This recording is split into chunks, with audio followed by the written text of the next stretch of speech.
Muy, pero muy buenas noches, bienvenidas, bienvenidos a QR, estamos en vivo en Bravo TV. Hace unos días, en el comienzo de la semana, cuando el gobierno de Javier Milei toma la decisión de a quién contestarle y a quién no, en medio de un fin de semana que había estado repleto de palabras políticas importantes, de trascendencia, hicimos hincapié en esa cuestión. ¿Por qué el gobierno de Javier Milei decidía, por ejemplo, contestarle a Ricardo Darín por lo que había dicho en la mesa de Mirta Legrand, pero sin embargo hacía silencio respecto a lo que había dicho García Cuerva, el arzobispo de Buenos Aires, en el Te Deum del 25 de mayo? No sé si tenemos todas las respuestas, pero invitamos a observar eso. Decíamos, bueno, García Cuerva es parte de una respuesta organizada a la Iglesia Católica, que le dijo algo muy contundente al gobierno. Ricardo Darín, un artista que evidentemente le habla a un sector de la sociedad, o le llega a un sector de la sociedad que al gobierno le molesta, que al gobierno le puede doler, pero que está más acostumbrado a ese intercambio, a ese hostigamiento, a esa violencia verbal respecto de los artistas. Hicimos ese análisis. Llegamos casi al final de la semana para volver a analizar algo muy interesante que ocurrió en la jornada de hoy. Hasta hoy, el gobierno nacional no había respondido al conflicto del Garrahan.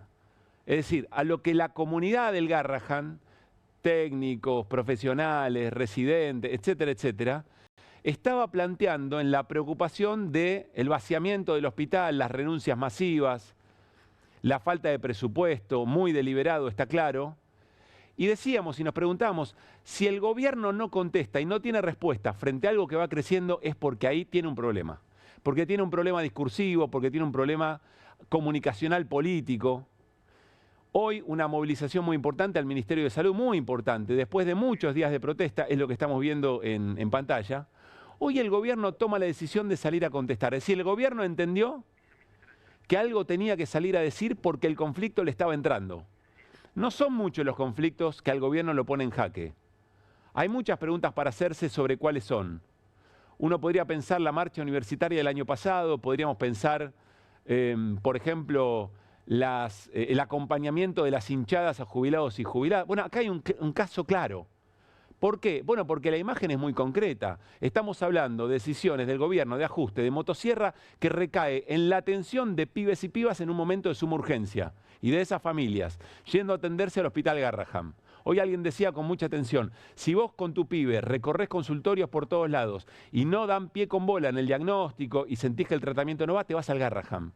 Referencia en la Argentina y en la región. Es muy clara la escena, muy clara, y por eso el gobierno seguramente tuvo la necesidad, sintió la necesidad de salir a dar una respuesta. ¿Cuál? Poniendo quinta a fondo y saliendo para adelante. A quien vamos a escuchar en un tramo en Casa Rosada es Cecilia Lozizano, que es la viceministra de Salud de la Nación. Escuchen con mucho detenimiento, prestemos mucha atención, porque me parece que en QR vamos a tener que recuperar un viejo segmento que es O te hago un dibujito. Miren. La respuesta del gobierno ante los reclamos. Bueno, básicamente hay un dato que es central para entender lo que pasa en el Garrahan. Tenemos 953 empleados administrativos y 478 médicos.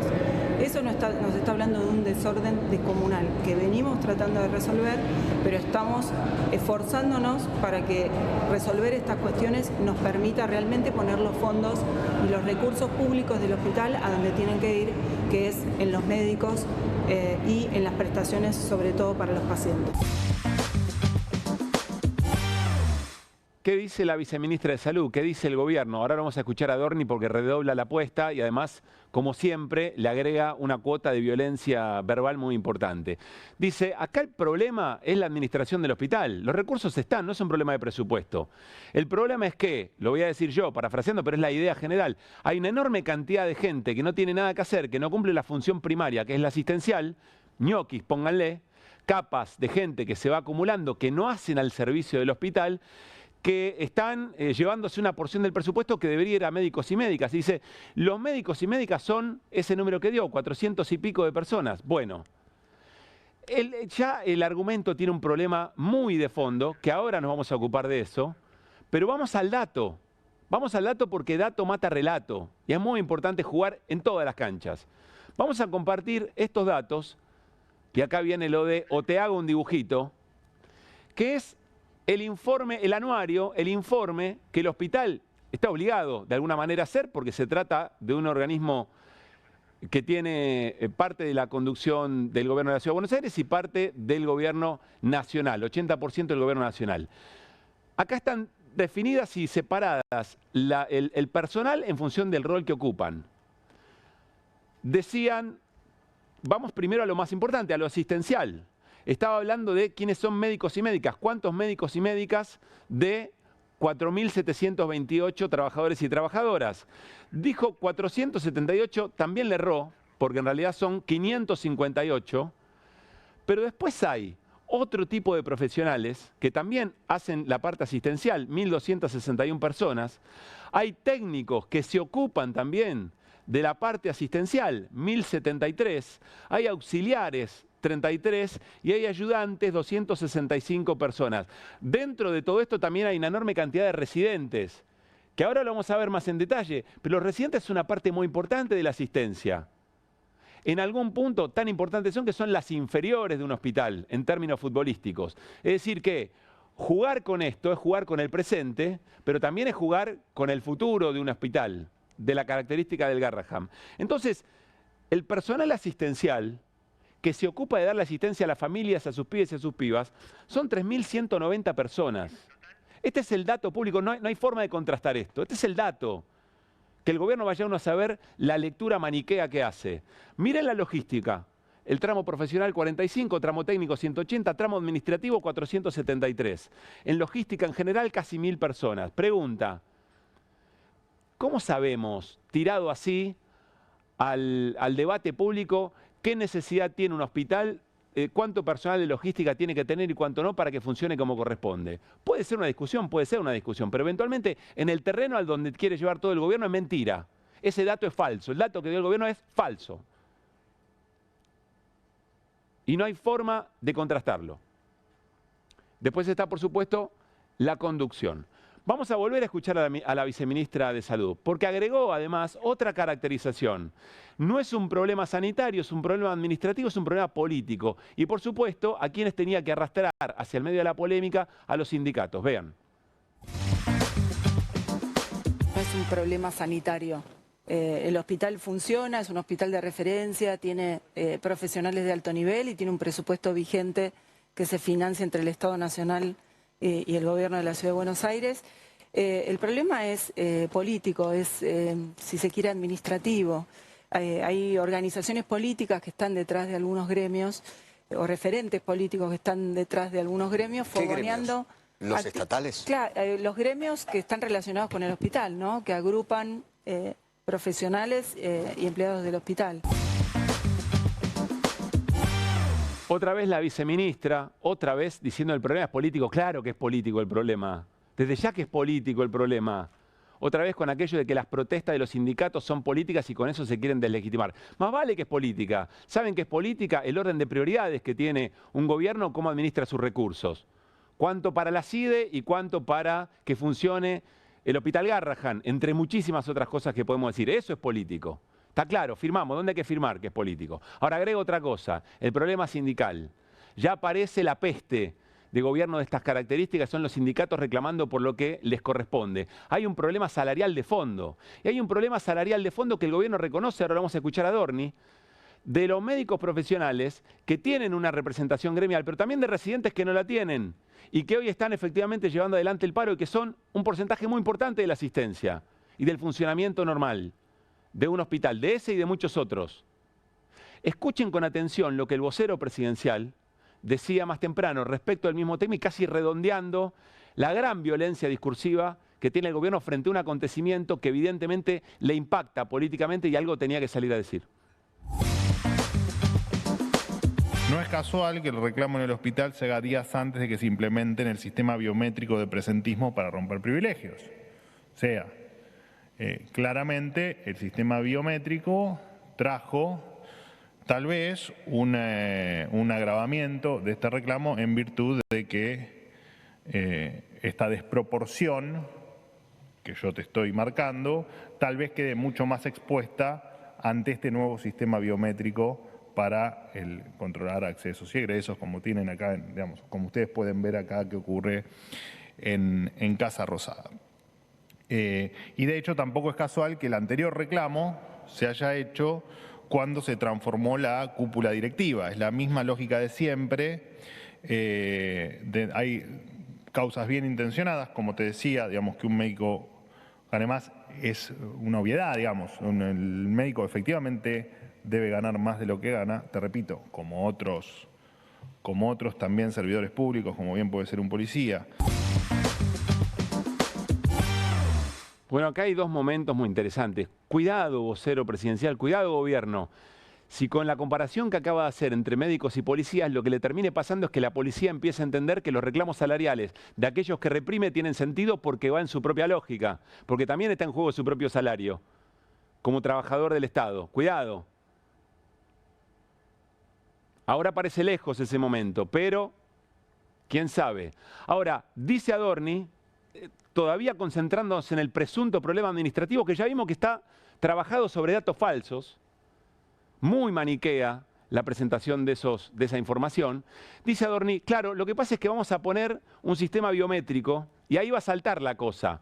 Bueno, tremenda negligencia en el funcionamiento del Estado si necesitan poner para darse cuenta de cómo está funcionando y evidentemente algo que saben y no han podido corregir, que tenga que haber un control biométrico. No resiste el menor análisis. Pero vamos a lo de fondo. Vamos a suponer que efectivamente hay un tema en los organismos del Estado que tiene que ser revisado en cuanto a su asertividad, en cuanto a su funcionamiento, en cuanto a una mejora de los dispositivos. ¿Qué quiere decir? ¿Qué nos está diciendo el gobierno? Nos está diciendo que aprieta desde lo presupuestario y pone en riesgo la vida de los pibes y las pibas que se atienden en el Garrahan y la salud emocional y mental de las familias que los acompañan porque tiene que resolverle un problema administrativo.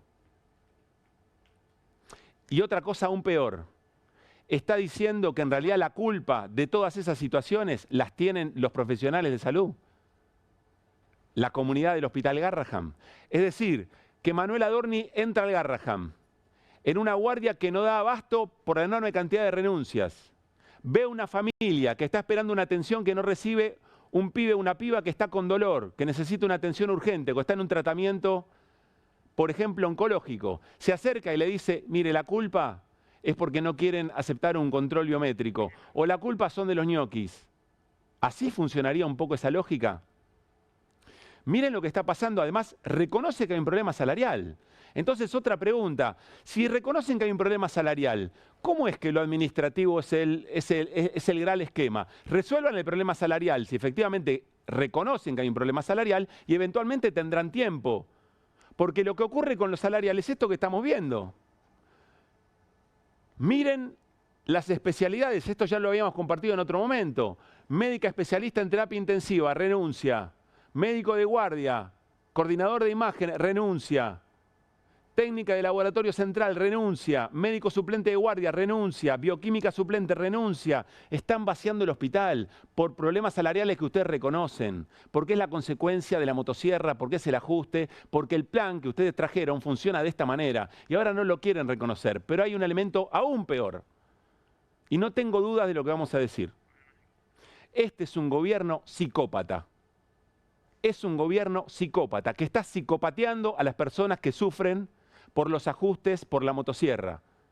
Y no es solamente en el Garrahan, porque lo mismo ocurrió con los medicamentos, los tratamientos para patologías crónicas que recortaron al grito de acá hay alguien que está haciendo algo raro y no le corresponde a todo el mundo. Lo mismo con la discapacidad. No, las pensiones por discapacidad en realidad están truchadas, entonces corto todo, genero sufrimiento en la gente, pero la culpa es de los que hicieron alguna macana, si es que eso existe, efectivamente.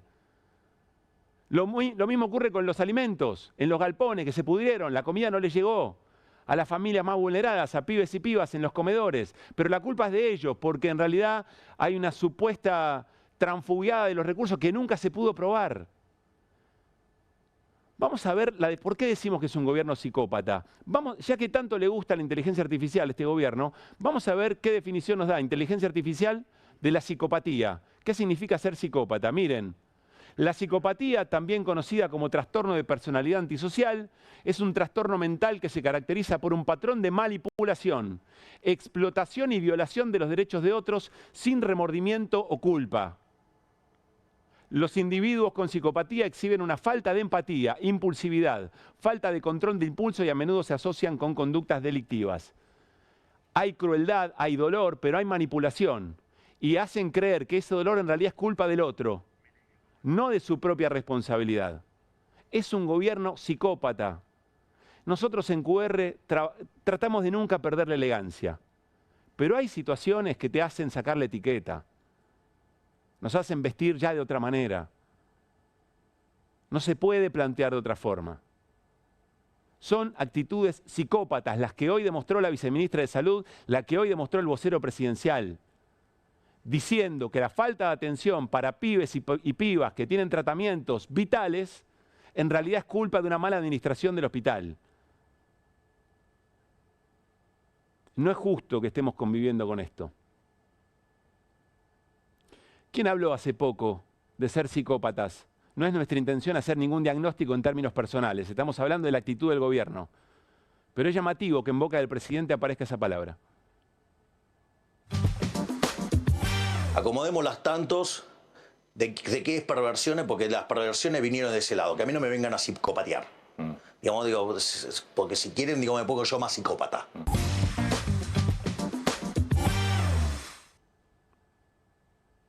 Hoy también hubo una movilización muy importante reclamando por el financiamiento de las políticas por discapacidad. Muy importante. Dicho sea de paso, se cortaron calles, ahí están viendo, en el Congreso Nacional. No había operativo, llamativamente hoy no había operativo, el operativo de Patricia Bullrich. Sin embargo, había incluso hasta mucha más gente que los miércoles de los jubilados. Es decir, que el gobierno, ratificando lo que les venimos diciendo, tiene marcado en el calendario los miércoles en rojo, porque el miércoles lo que tiene que hacer no es garantizar el tránsito. Lo que tiene que hacer el miércoles es mandar el mensaje de ese operativo represivo para que a nadie se le ocurra que efectivamente se puede protestar en la Argentina. Bueno, no le está saliendo muy bien el mensaje, porque cada vez más gente sale a la calle a protestar. Es cierto, de manera sectorial. Las últimas 48 horas en la Argentina, de norte a sur de nuestro país, han sido de enorme cantidad de protestas. Enorme cantidad de protestas, de distintos sectores. Todavía, insistimos desde QR, falta que reconozcamos la trama común, que son las políticas de ajuste del gobierno de Javier Milei. De alguna manera, la psicopatía del gobierno en algunos aspectos sigue funcionando, solamente por ahora.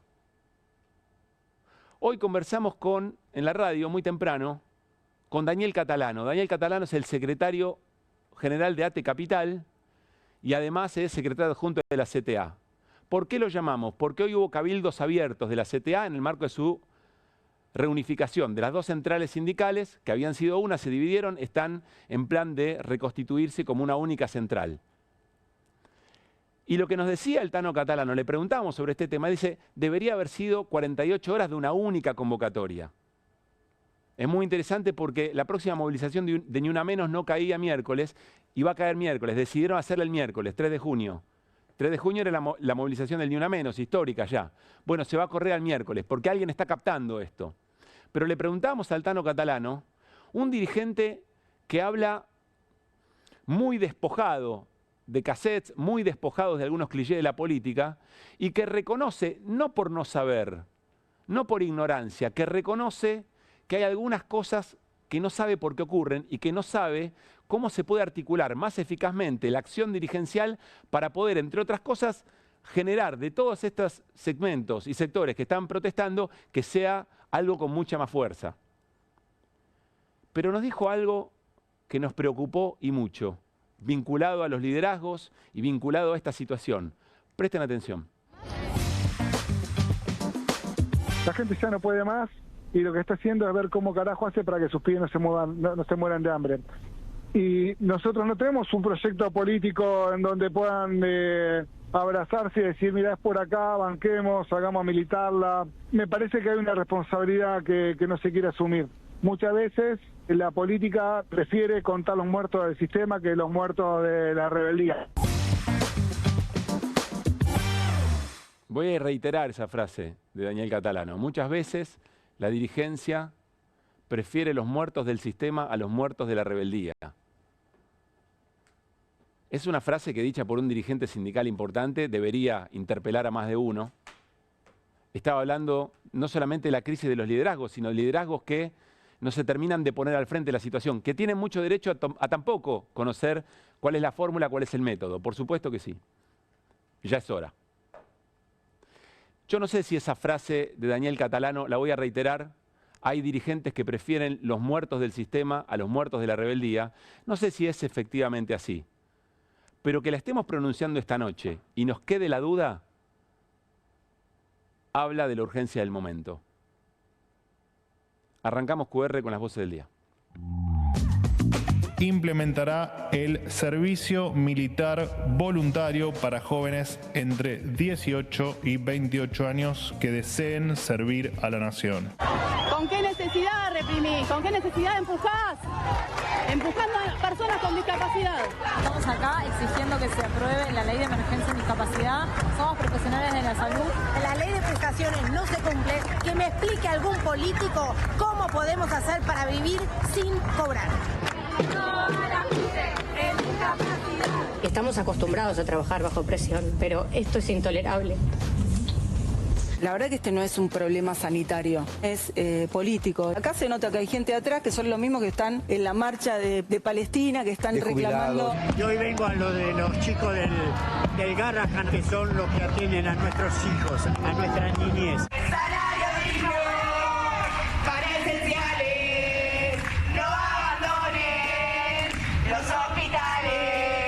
Un día en donde nos estamos anoticiando que el Garrahan probablemente cierre y que todos los meses prácticamente vemos cómo el gobierno le agrega miles de millones de pesos a la CIDE, ¿no? Cosas como la que le dijeron de una hermana primero y después de una dirigente, como fue Alejandra, la verdad me parece un bochorno. Vamos a sacar un comunicado porque en verdad es un ataque. Acá no hay ni siquiera una discusión, ¿viste? De si es sutil o no la manipulación a los niños. Son capítulos de dibujitos animados comprados para dar en el canal estatal, que desde el segundo 1 hasta el minuto final tienen una bajada de línea, o sea, no dejan un espacio para que los chicos puedan reírse. Están haciendo un reclamo salarial y justo eligieron el caso donde este chico que le hizo la nota a la China Suárez le habían pagado estos $15.000 para entrar y hacer una protesta en vivo. Sí, para mí sí tiene sentido, Nancy. Tiene sentido en que la Maradona es algo universal. De 4.200 encuestas arrojan este resultado lamentable. El 91% de los hogares adeudados, mientras solamente un 9% no tiene deuda. Mi viejo trabajaba en un frigorífico en el 90 y me avisan que el frigorífico había cerrado. Lo vi a mi viejo llorando. Y hoy lo estoy viviendo en carne propia. Y con mi mujer llegar a la noche y dejar que coman mis nenas porque lo poquito que nos quedó lo estamos guardando. Porque sabemos que esto se va a poner peor.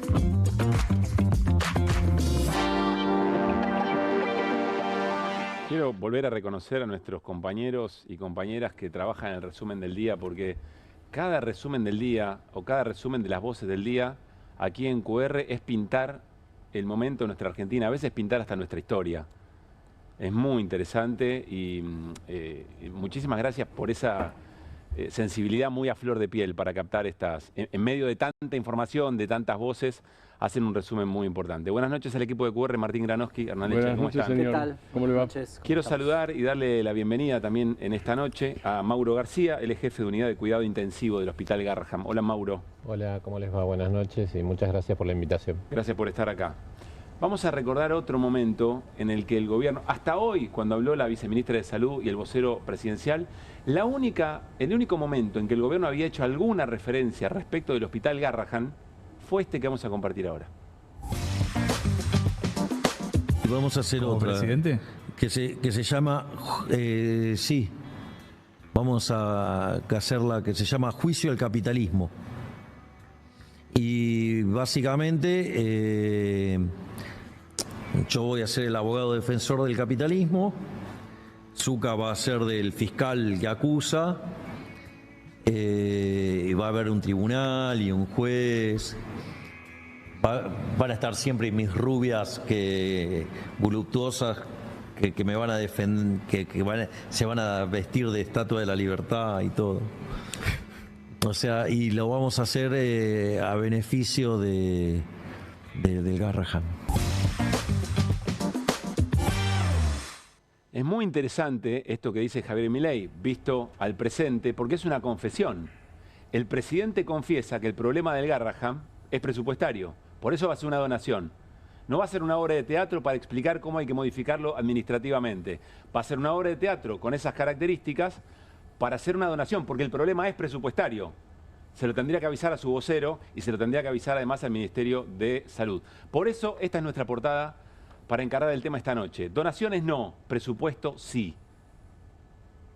Mauro, ¿qué se le contesta al gobierno? O contanos un poco respecto al funcionamiento del hospital para de alguna manera contrarrestar lo que hoy se dijo, que el problema es administrativo y la cantidad de administrativos que hay y el poco personal asistencial que tiene el hospital. Mira, Pablo, vos bien mostraste en un inicio toda esa distribución que hay del personal, donde inclusive la viceministra dijo toda esa cantidad son administrativos y uno en general piensa que administrativo es quien va a hacer todo el papeleo que es necesario, ¿no? Claro. Y en realidad ahí, si vos ves, están incluidos en ese número, digamos, la gente, por ejemplo, profesionales como abogados, arquitectos, ingenieros, contadores que el hospital necesita para funcionar.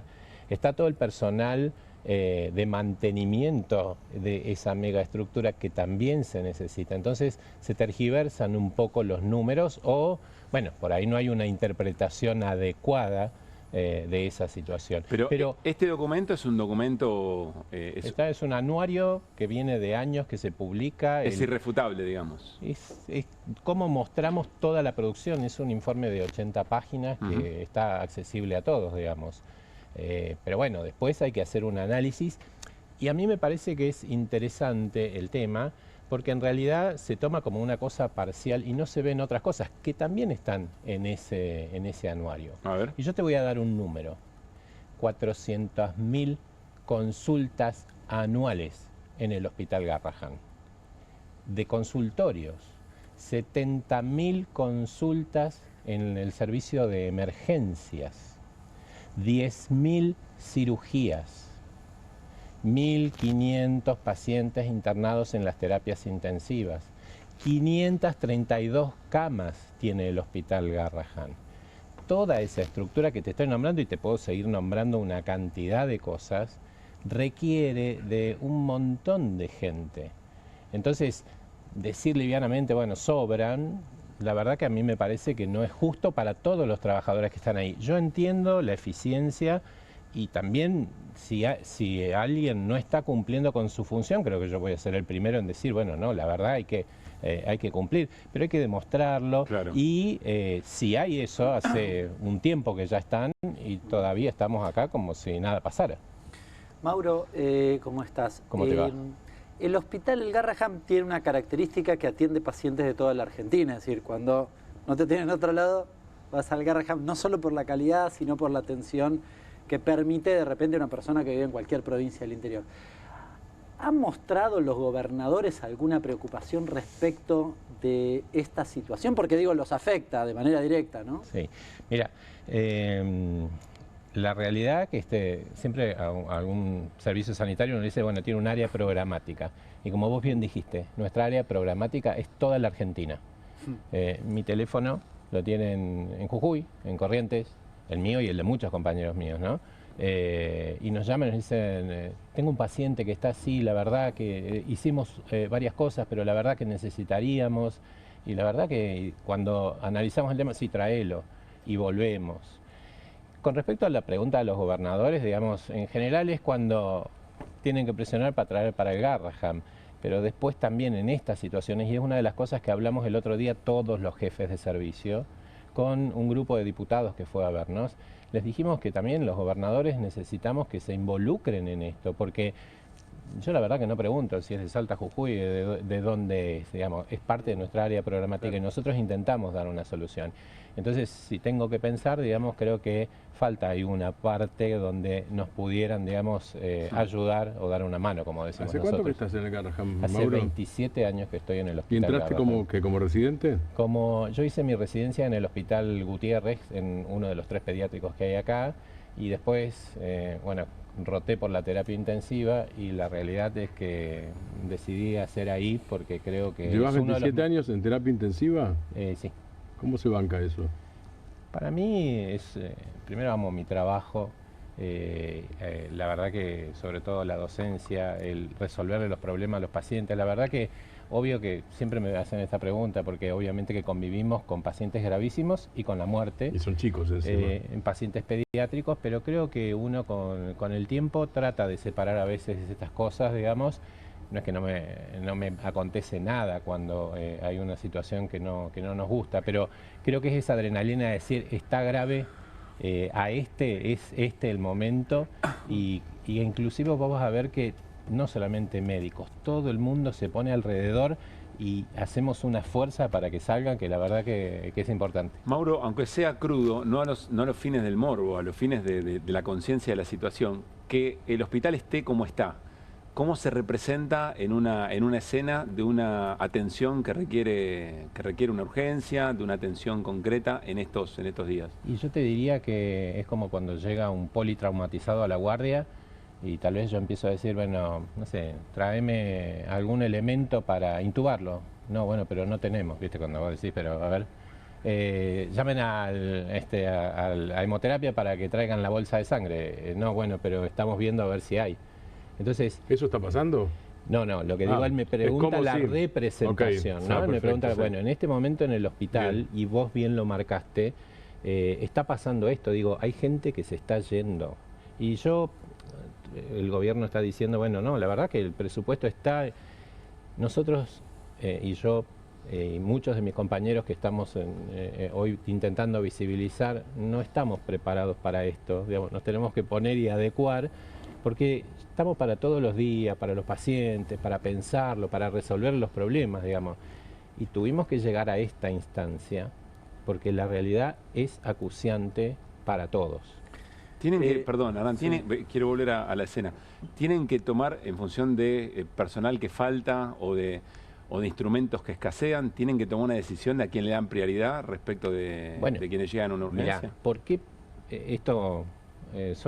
como decían hoy en algún lugar, dice, los residentes son el hilo más delgado? Sí, porque están en un proceso de formación, pero son extremadamente importantes en el Garrahan y en muchos otros lugares. En el sistema, digamos. En el sistema sanitario, la residencia es muy importante. Siempre está denostada, siempre, yo la verdad que en eso trato de defenderlos un montón, digamos. Pero hay otros componentes de esto. Entonces, cuando todo ese gran componente y falta una parte y vos terminás estresando al resto del componente, es una cosa que explota. Estamos en el elástico no se puede estirar más. De hecho, el lunes pasado, que creo que todo el mundo lo cubrió, salió un comunicado de todos los jefes del hospital porque la situación es acuciante día a día.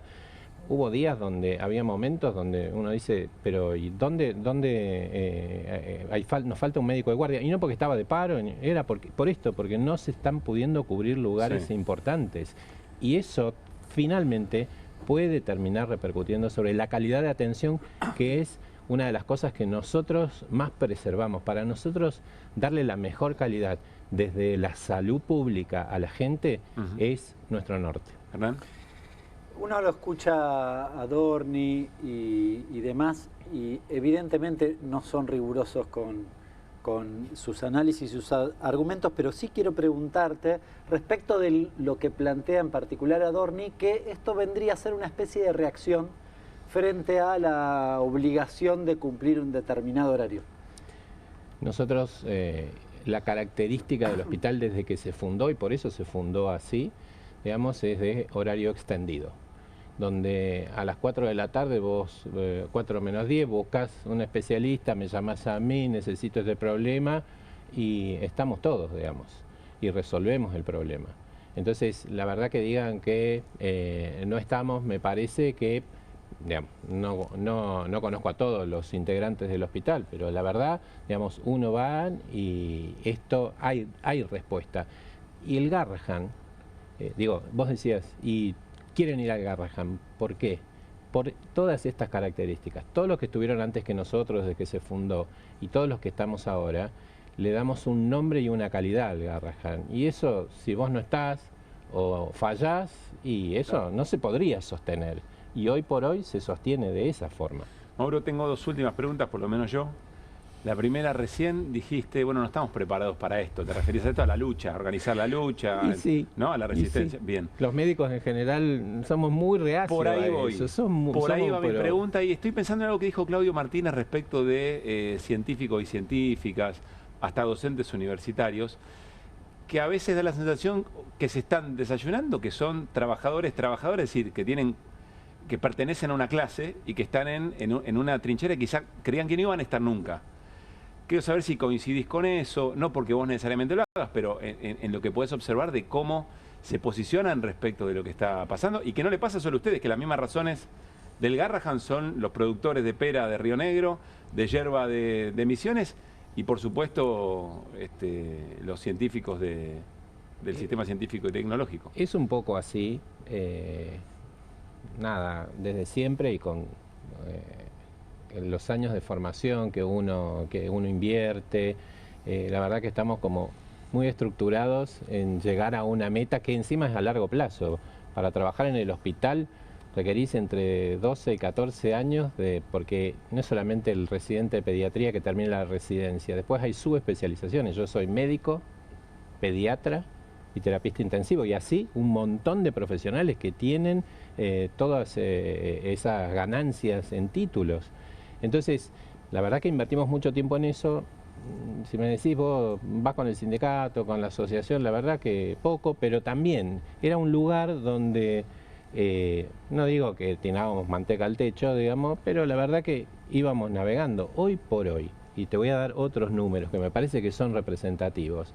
Si un residente gana 3.000 pesos la hora de trabajo, si un clínico pediatra gana 6.000 pesos la hora de trabajo, si un médico de terapia intensiva, después de haber hecho todo eso y estar ahí adentro con la experiencia que tiene, gana 9.000 pesos la hora, y la verdad es ese resultado que vos viste ahí. Ya estos últimos días, desde marzo nos vienen diciendo, la verdad que me voy. Y además, la verdad que me voy. Por más vocación que haya, alguien que va a dedicar tanta inversión en tiempo va a pensar dos veces si quiere hacer eso. Es que bueno, igual tenés una brecha hacia el futuro muy, muy importante. Bueno, yo te conté, digamos, ¿no? Hay cosas acuciantes. ¿Cómo hacemos con la guardia? Hubo que cerrar una unidad de internación, una sala de internación, son 10 salas, porque no se terminaban, digamos. Los directores se tuvieron que quedar algunos de guardia. ¿Y quienes digamos. Se podrían internar en esa sala que ahora está cerrada, qué hacen? Se redistribuyeron. ¿Pero por qué? Porque si no, no había médicos que pudieran... En relación a la pregunta de Pablo, vos hablaste de calidad antes. Sí. A lo que estás contando, ya no es solamente... Calidad? Sí, y menos cantidad tal vez. En algún momento. En algún momento, bueno, es una de las cosas que si no podemos responder, o sea, yo soy responsable, mis compañeros, digamos, de la jefatura, y velamos por cada uno de los chicos que está internado ahí. Y si veo que no va a tener un médico a cargo, digamos, la verdad que es una situación, eso fue lo que le dijimos a las autoridades, les enviamos una nota, hicimos leer, y se conjugó un poco todo. Se conjugó los residentes que hicieron un poco que terminara de hervir todo esto, la situación nuestra con estos datos que te digo, y que la verdad que la gente dice, mirá, yo la verdad no puedo seguir acá, me voy a ir a otro lugar. Entonces la calidad se resiente, y en cantidad probablemente esto también vaya disminuyendo. Mauro, ahora sí la última. Supongamos que cuando termine la obra de teatro que va a ser el presidente de la Nación y que no lo cobra en cripto, se acerca al Hospital Garrahan y dice, acá está, esta es la donación de la obra de teatro. ¿Qué le dirías? Que la verdad, muchas de las cosas uno tiene que agarrar, informarse y leer. Me parece que decir livianamente, y más desde una posición así, habla de un desconocimiento, y creo que uno primero debería analizar. Igual creo que está inmerso en una cuestión política, digamos. Yo, la verdad que a veces la gente escucha a la gente, no, eso es política, yo la verdad que no me meto. Yo, si vos me decís político partidaria, la verdad que no, pero es política decir, mirá, esto es salud pública. ¿Es política sanitaria? Es política, y yo personalmente, y como muchos de mis compañeros, apostamos a que este hospital que da salud pública de excelencia, con todos los que se necesitan, porque si no, está puesto como en el foco de los médicos. Yo soy médico, digamos, y obviamente que es súper importante, pero sin la señora que limpia, sin el que repone el elemento, sin los secretarios que ayudan, digamos, a todo esto, 400, vuelvo a repetir, 400.000 consultas anuales. Yo, si tuviera que revisar el paciente y hacer el bono y todo, eso es imposible. Entonces, el hospital, y en ese anuario, digamos, ahí está toda la información que tiene el hospital. Entonces yo creo que uno tiene que tomar conciencia de qué tamaño, qué cosas tiene para después decir, bueno, mira, sí, sobran X cantidad de personas. Es muy interesante porque está metiéndose de lleno, Mauro, en la batalla cultural. Es decir, primero pensemos qué tipo de prestación tiene que dar el Garrahan y después pensemos el presupuesto y la arquitectura necesaria. Quizás falta gente y administrativos. Gracias, sos muy amable, yo voy perdiendo un poco la etiqueta, gracias por haber venido. No, gracias a ustedes por darnos el tiempo, por visibilizarlo. Estamos muy preocupados, perdón que me tome un segundito más, estamos muy preocupados. Igual creo que esto, que dictaran la conciliación obligatoria y que, bueno, de hecho, hoy votamos en una asamblea, fuimos a una asamblea, ¿viste? Cuando decimos vamos a la asamblea, digamos, votamos por acatar la ley y dijimos, ok. Ahora la pelota está en otro lado, digamos, y esperamos la respuesta. Igual los residentes están en... Sí, los residentes quedaron haciendo el paro, pero el resto votamos de no hacer el paro. Justamente por esto ellos nos piden 15 días y la ministra dijo, vamos a trabajar. Bueno, y les pedimos a todos, yo una cosa que hago a todos cuando me entrevistan de la radio, hoy fui por varios lugares, les dije que sean ustedes mismos los fiscales. Digo porque se comprometieron a solucionar el tema. Bueno, ojalá, y yo la verdad que prefiero estar en la unidad, digamos, trabajando con los pacientes y no... sí, ojalá que nosotros no tengamos necesidad y que vos nos digas no puedo porque estoy trabajando como corresponde. Gracias, Mauro. No, gracias a todos. Nos vamos a ir con Hernán Lecher a la pantalla porque, les decíamos, en las últimas 48 horas hemos tenido reclamos sectoriales de todo tipo. Vamos, Hernán, si te parece, y podemos ir compartiendo algunos de los datos bien concretos. En este caso seguimos con el Garrahan, seguimos con salud pública y estamos viendo acá la actualización salarial. Sí, una cosa muy importante, recién lo hablábamos, porque uno de los argumentos de Adorni es que en realidad le transfieren dice algo así como, bueno, nosotros, el presupuesto del Garrahan no se redujo, sugiriendo que entonces había que echar administrativos para pagarle mejor a los médicos o a los residentes en este caso, lo cual es falso, porque de hecho el salario de los residentes lo negocia el gobierno con UPCN. Si quiere Adorni, si no tiene ningún problema, lo googlea en 2 segundos, lo encuentra en UPCN Digital y está el mocho, la firma del secretario de Trabajo, que es el que acordó eso. Por eso te traje esto, porque esta es la decisión concreta de cómo el gobierno tomó o abordó la cuestión salarial, en este caso de los residentes de primer año, pero es equivalente en cualquiera de los casos. Te lo traje mensual, bien para que nadie me pueda discutir nada. Fíjate, en junio del 24 si le ofrecían 1,8, la inflación fue 4,6. Después, en julio le ofrecieron 1,7, o le dieron en realidad 1,7 contra la inflación de 4. En agosto, fíjate que se va acumulando 3, 4,2. 2, 3,5, una que quede arriba. No, ninguna. ¿Cómo? En todas, absolutamente en todas. No le puse junio, que la propuesta es 0. Yo no sé cómo vas a una paritaria y te dicen, no, la propuesta es 0. Pero... Es muy interesante, Hernán, porque esto no es un error. No es que se le escapó a alguien el número. Este es el objetivo, este es el plan. Para que quede claro, ¿no? Entre otras cosas, es el secreto para bajar la inflación. Claro, y de hecho, Adorni dijo, bueno, ¿qué le dimos? Le bajamos la inflación. Y en realidad los masacraste de todas formas. Claro. Bien, incluso con una curva eventualmente de inflación a la baja, que tenemos una discusión, pero vamos a conceder eso. Pero esta semana pasó de todo, así que te quiero mostrar en una segunda placa toda la discusión que hoy tuviste. Yo estuve hoy en la puerta del Ministerio de Capital Humano, en esta discusión que abarca las problemáticas de discapacidad. Varios ejes en lo que tiene que ver con el recorte del presupuesto, por un lado, en el 2024, de casi el 20% en lo que tiene que ver con la Agencia Nacional de Discapacidad, con los recursos de la agencia. Fíjate a los chicos, las personas que trabajan en talleres protegidos. Talleres protegidos son una especie de emprendimientos para personas que tienen discapacidad. Bueno, esa es la remuneración. Sí, está congelada como el bono de los jubilados, pero en este caso, bueno, los bonos desde marzo del año pasado, esto desde febrero del año pasado. Sí. Bien, 28.000 pesos. Ahí, planchado. ¿No? El acompañante... Escala fíjate, Darín, media docena de empanadas, digamos. Sí, claro. Bueno, esto no te alcanza, claro, te alcanza para media docena con suerte.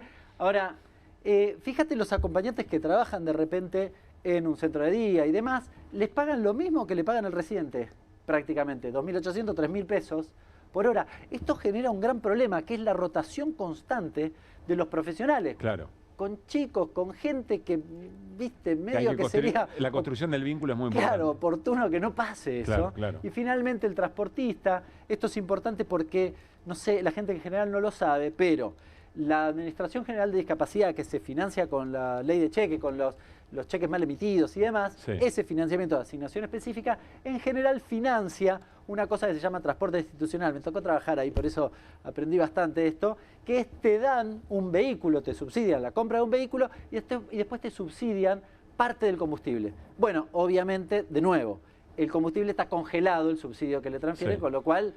Bueno, si te he visto no me acuerdo. Acá incluye municipalidades, porque muchas veces el transporte lo termina siendo una municipalidad y no el centro de día, que no tiene esos recursos, y no te lo tiene que cargar en una cuota. Es la necesidad de ir a distinto tipo de terapias o eventualmente un traslado, que es lo que el titular de la agencia de discapacidad le decía, y veíamos en las últimas horas, le decía, ¿por qué vos pagas peaje y yo no? Le decían a una madre con una criatura discapacitada. Pensá que para ir al taller protegido, por ejemplo, la persona discapacitada, si es motriz, necesita que alguien lo lleve. Y si no es motriz, probablemente también, depende de la discapacidad, pero en muchos casos necesita que alguien lo lleve o que algo le acompañe y demás. Por eso es tan importante esto y se subsidia. No es porque pintó. Bien, bueno, te paso al tercer tema. Fíjate, todo esto pasó esta semana, ¿eh? Toda esta semana. Estas cosas en los últimos 2 días. Tremendo. ¿No? Los jubilados, ya lo venimos hablando, casi 16% de caída en el poder de compra para los jubilados que tenían además el bono congelado de 70.000 pesos, más que debería estar duplicado.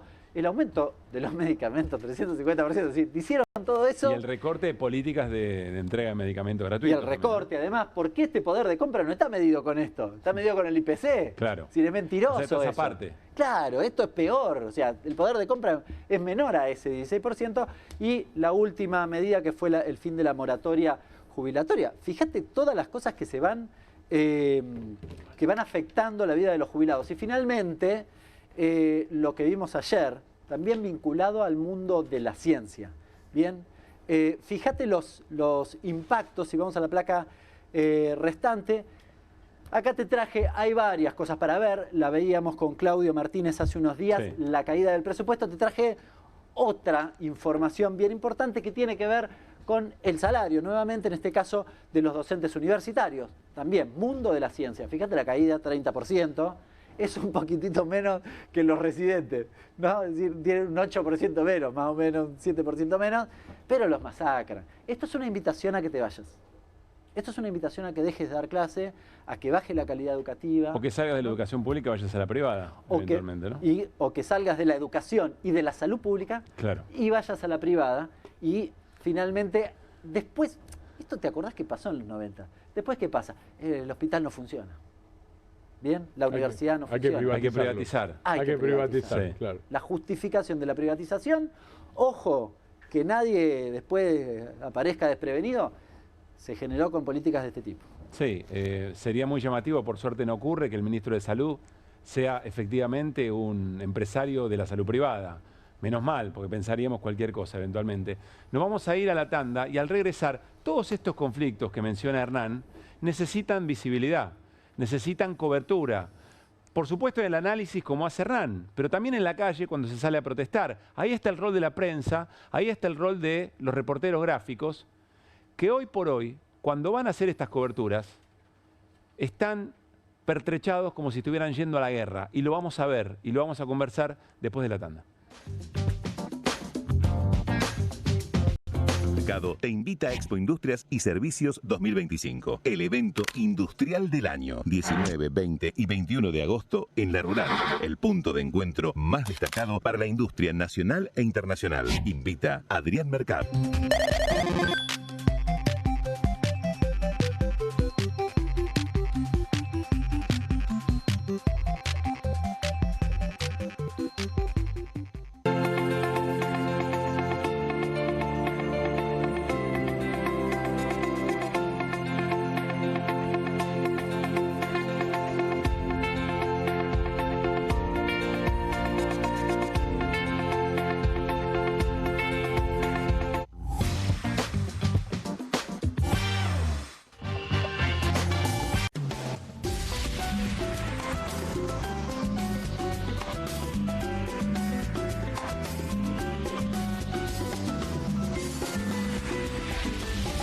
Movimientos circulares. Tu rutina de skincare te debe traer muchos seguidores, pero este baño te los quita.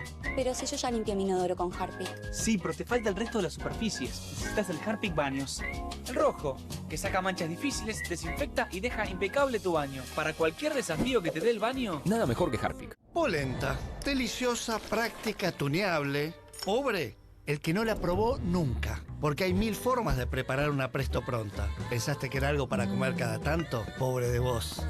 No solo se hace en un minuto, cuando sale así de buena, se acaba en un minuto. Pobre Rami. Martes con queso, viernes con estofado. Pobre la ollita de la abuela, que tira y tira y tira. Presto Pronta. Pobre quien se la pierda. ¿El dolor de garganta arruinó tu día? Confía en Strepsils para darlo vuelta. Su doble efecto actúa de manera local, aliviando el dolor y la inflamación en tan solo 2 minutos. Y con un efecto duradero de hasta por 4 horas. Decile chau al dolor de garganta con Strepsils. Que alguien traiga el postre, ¿no? Que alguien saque la Kofler de la alacena, que me muero de ganas. Galletitas, bonobón y choco Kofler de bandejita copada. No te mueras de ganas de comer de postre las Choco Cookies de Kofler. Las casas usan diferentes perfumes. Eligen oler a café en la mañana, a veces a ropa recién lavada y otras a madera. Pero cuando quieren oler a limpio, eligen Prosenex. Sentí el perfume de la limpieza. Prosenex, limpieza que se siente. No te compartas los datos del celu. ¿Salís? Conectate al ahorro.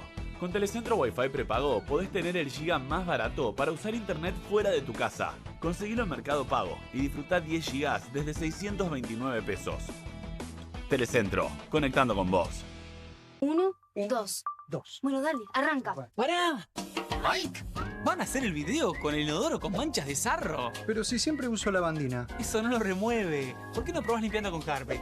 Que llega a los rincones más difíciles eliminando por completo el sarro y desinfectando. ¡Vamos! Para cualquier desafío que te dé el inodoro, nada mejor que Harpic. Bienvenido a todo Latinoamérica. Caras TV llegó a DirecTV, el canal de las celebridades. Entretenimiento exclusivo las 24 horas del día. Más Caras, con la conducción de Héctor Maugeri. Red Carpet, Caras News, Caras Realeza, Caras Fashion, Caras TV. Llegó a DirecTV. Contenidos exclusivos para toda Latinoamérica. Estudia en la Facultad de Comunicación y en la mayor redacción de América. USBA, Universidad del Sur de Buenos Aires. La Universidad del Grupo Perfil. Licenciatura en Comunicación Periodística. Licenciatura en Comunicación Institucional. Títulos con reconocimiento oficial y validez nacional. Inscribite a las reuniones informativas en universidad@perfil.com. Aprende comunicación dentro de un medio de comunicación. USBA, Universidad del Sur de Buenos Aires.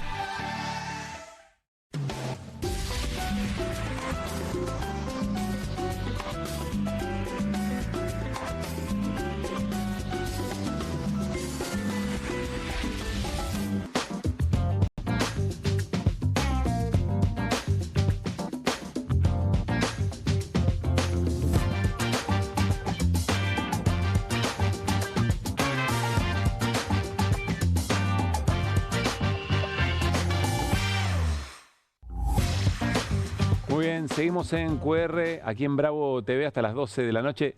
Les quiero pedir disculpas por tener el teléfono en la mano. No nos gusta trabajar así, parece que no estamos prestando atención a nuestros entrevistados o a nuestros compañeros, pero estamos con un problema técnico para comunicarnos con el control, entonces estamos con los mensajitos. Sepan disculpar y me parece que vale la aclaración.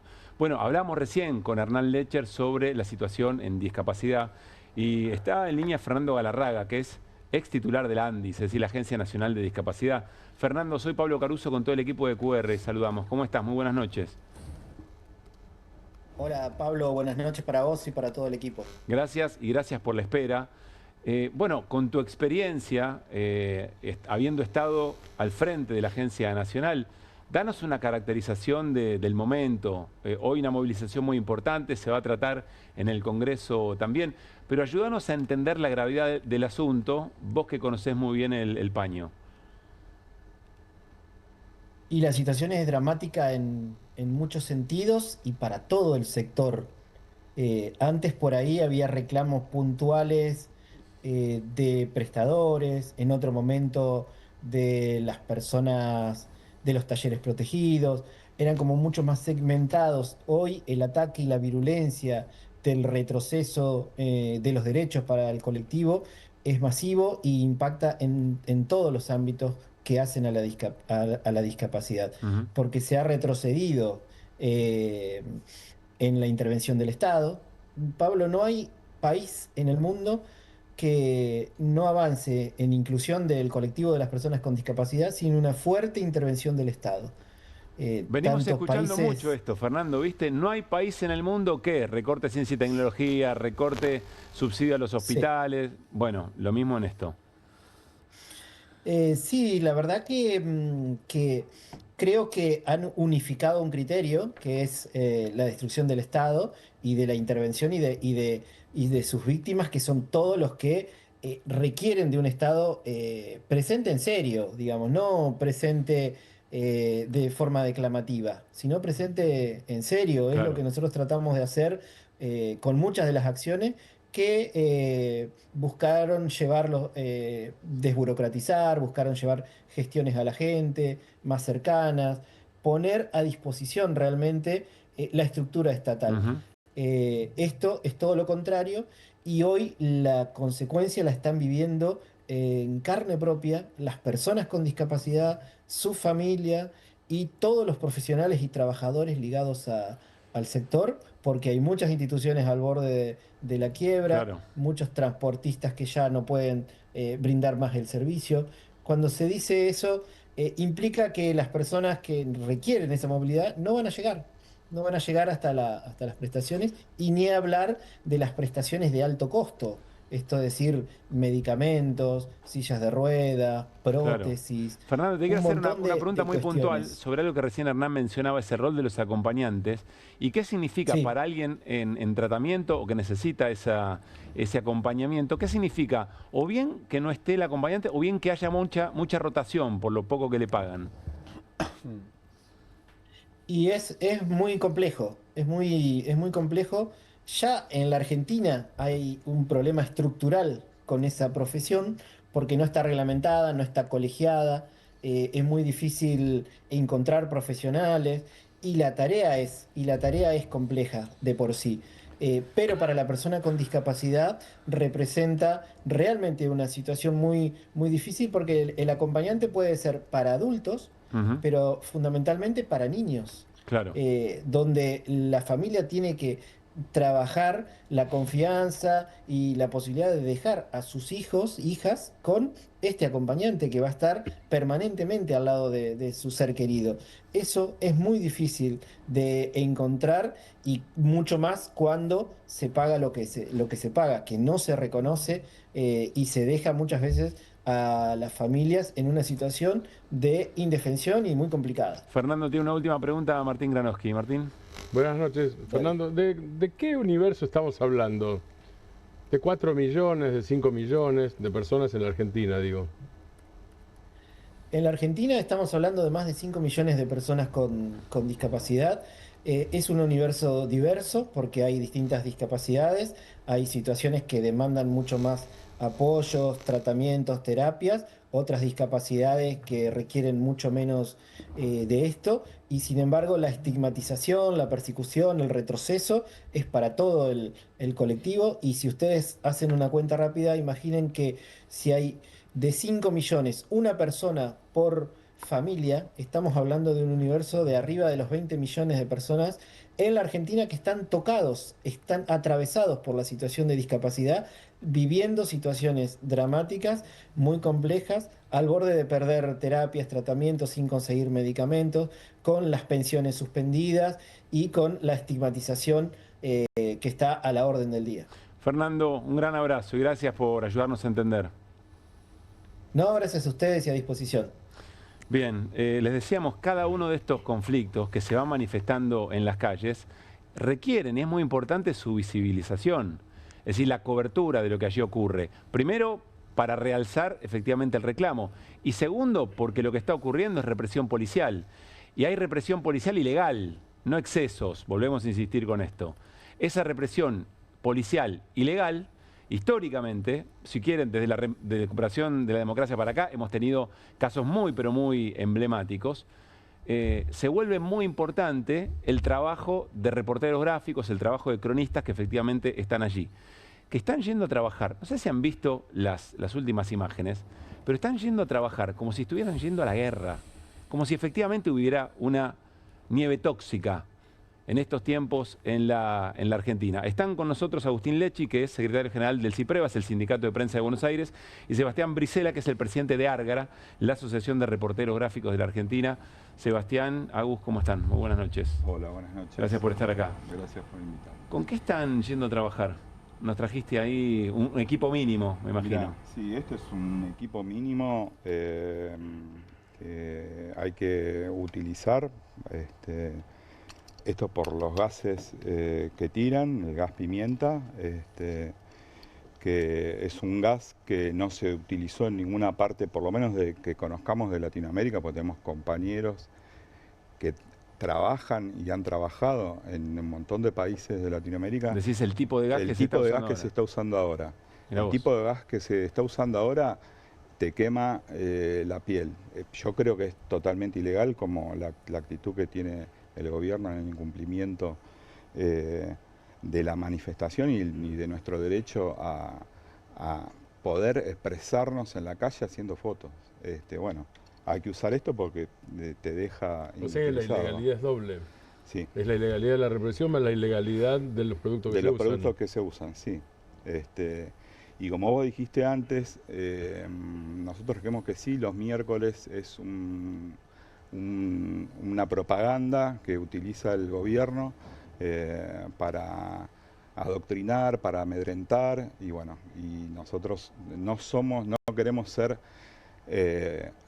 objeto de la noticia, nosotros queremos mostrar lo que sucede. Nosotros vamos a mostrar lo que los jubilados con justa razón van a reclamar. Claro, pasame Martín si podés, sí, la máscara. Quiero mostrarla bien porque, insisto, esto no es un chiste, esto no es un juego. Equipo completo. Este es el equipo. Esto es para el gas pimienta, para que no entren los ojos. Sí, y eso es para los gases lacrimógenos, que son de uso asiduo y que se disparan en forma directa, también rompiendo el protocolo que es anticonstitucional, que se volvió a implementar en este gobierno. Se había dejado de utilizar, lo reincorporó Macri siendo la ministra Bullrich, secretaria también de Seguridad, así que ya la conocemos, ya sabemos cómo actúa. Se había dejado de usar porque en el 2007 Fuente Alba, el maestro en Neuquén, fue asesinado con un disparo a quemarropa. De una granada lacrimógena. De una granada lacrimógena. Claro. Agustín, esto desde el sindicato repartieron estos elementos para poder ir a la movilización, que no dependa de cada laburante si tiene o no tiene recursos para laburar a salvo. Nosotros con la Asociación de Reporteros Gráficos venimos laburando desde el principio de este gobierno, primero con acciones legales en contra del protocolo, en defensa, pues un protocolo, como decía Seba, que viola la Constitución, viola el derecho a protesta y el derecho a a contar, a narrar, a visibilizar desde el periodismo. Y bueno, desde acciones legales a acciones políticas, gremiales. El día anterior que le disparan a Pablo Grillo, nosotros habíamos hecho en conjunto una conferencia de prensa en el Congreso previendo que eso podía suceder. Y los compañeros, compañeras jubilados que están ahí nos acompañaron, entienden la importancia estratégica de que haya prensa registrando esos momentos. Y bueno, te hago este prólogo porque en realidad nosotros no queremos estar... ¿Quién va a querer usar esto para ir a dándole a nuestros trabajar? compañeros equipamiento? Lo hicimos, bueno, primero exigimos a las empresas privadas que le den equipamiento. Muchas empresas dieron, otras no. Y estamos elaborando un protocolo interno para los compañeros y compañeras freelance y para los medios autogestivos que crecieron muchísimo en los últimos años, para poder acercar algún tipo de equipamiento desde el sindicato, porque obviamente cuesta un montón, implica... Nada, tenemos situaciones... Recién Seba contaba lo que significan estos nuevos gases. Yo ayer, por ejemplo, estuve en la movilización ahí en el Congreso, saludé a un compañero que había sido gaseado y llegué a mi casa y estaba yo afectado, obviamente muy leve, no era la situación de... Ahí están mostrando la imagen de Antonio Becerra, Manu era otro, el chico que yo te decía que saludé. Y bueno, si a uno que no le afectó, obviamente no puede seguir laburando. Y además lo que te afecta a nivel de salud, un compañero de radiográfica está por perder la visión de un ojo por la cantidad de veces que recibió. Bueno, ayer nos contó ese Beatriz gas. Blanco, jubilada, que se tiene que operar de un ojo y que es producto de los gases que recibió. ¿Sí, Hernán? Sí, no, quería preguntarles por algo, a ver si efectivamente es así. Uno ha notado que en los últimos 15 o 20 días hay movilizaciones y represión prácticamente todo el tiempo, pero en los últimos 15 o 20 días ha habido un encono particular de la Fuerza de Seguridad contra los reporteros gráficos, incluso recién lo estaba repasando, diciendo que había infiltrados, quizás queriendo justificar la represión. ¿Qué ha pasado? ¿Qué ven que hay ahí? A ver, el 12 de marzo, cuando Pablo Grillo estaba entrando en terapia intensiva, la ministra en otro canal estaba diciendo que estaba detenido. Así que el nivel de disparate y de relato y de irracionalidad que hay ya lo conocemos, digamos, no nos podemos hacer los sonsos. El tema es cómo hacemos para que esta ilegalidad se detenga, o sea, articular, porque nosotros... ¿Y qué se responden, Sebastián? No, obviamente que... Porque medio que es la pregunta del millón. Bueno, por eso, no podemos normalizar. Yo me resistía a ponerme la máscara, me resistía... ¿Cuándo habías usado antes este equipo? Nunca. ¿Nunca? No. Opa. O sea, la realidad es esa, digamos, que... Ese es el punto. Bueno, por eso. Entonces, en 42 años de democracia, bueno, efectivamente corre la vara, porque no hay otro interlocutor de los tres poderes que le ponga un freno. Pero un poco repreguntando lo que mencionaba Hernán, ¿sienten en la calle que hay especial animadversión respecto de reporteros gráficos? Sí, hay encono, pero por eso te vuelvo a repetir, no queremos ser objetos ni somos víctimas. Nosotros queremos informar, trabajar dentro del marco que nos encontramos en la calle, pero bueno, sí, lamentablemente tenemos que hacer uso de esta protección y falta el casco porque también... Iba a decir eso, es esto más el casco. Sí. Les contaba recién, ayer trabajando en la radio, estábamos viendo las imágenes en vivo y como casi en simultáneo era el acto en el polo científico y utilizaba la imagen del Eternauta por aquello de la nieve tóxica. Bueno, fue una parte importante en términos simbólicos para visibilizar la protesta. Alguien decía, mirá, jubilados y jubiladas están también, y colegas que están en la cobertura de la marcha de jubilados, también están emulando el Eternauta. No, estaban utilizando esta protección, digamos, ¿no? Casi que se va volviendo realidad. Agustín, dale, vas a decir algo. No, yo creo que este gobierno hace de la provocación una política de Estado y del amedrentamiento para disciplinar.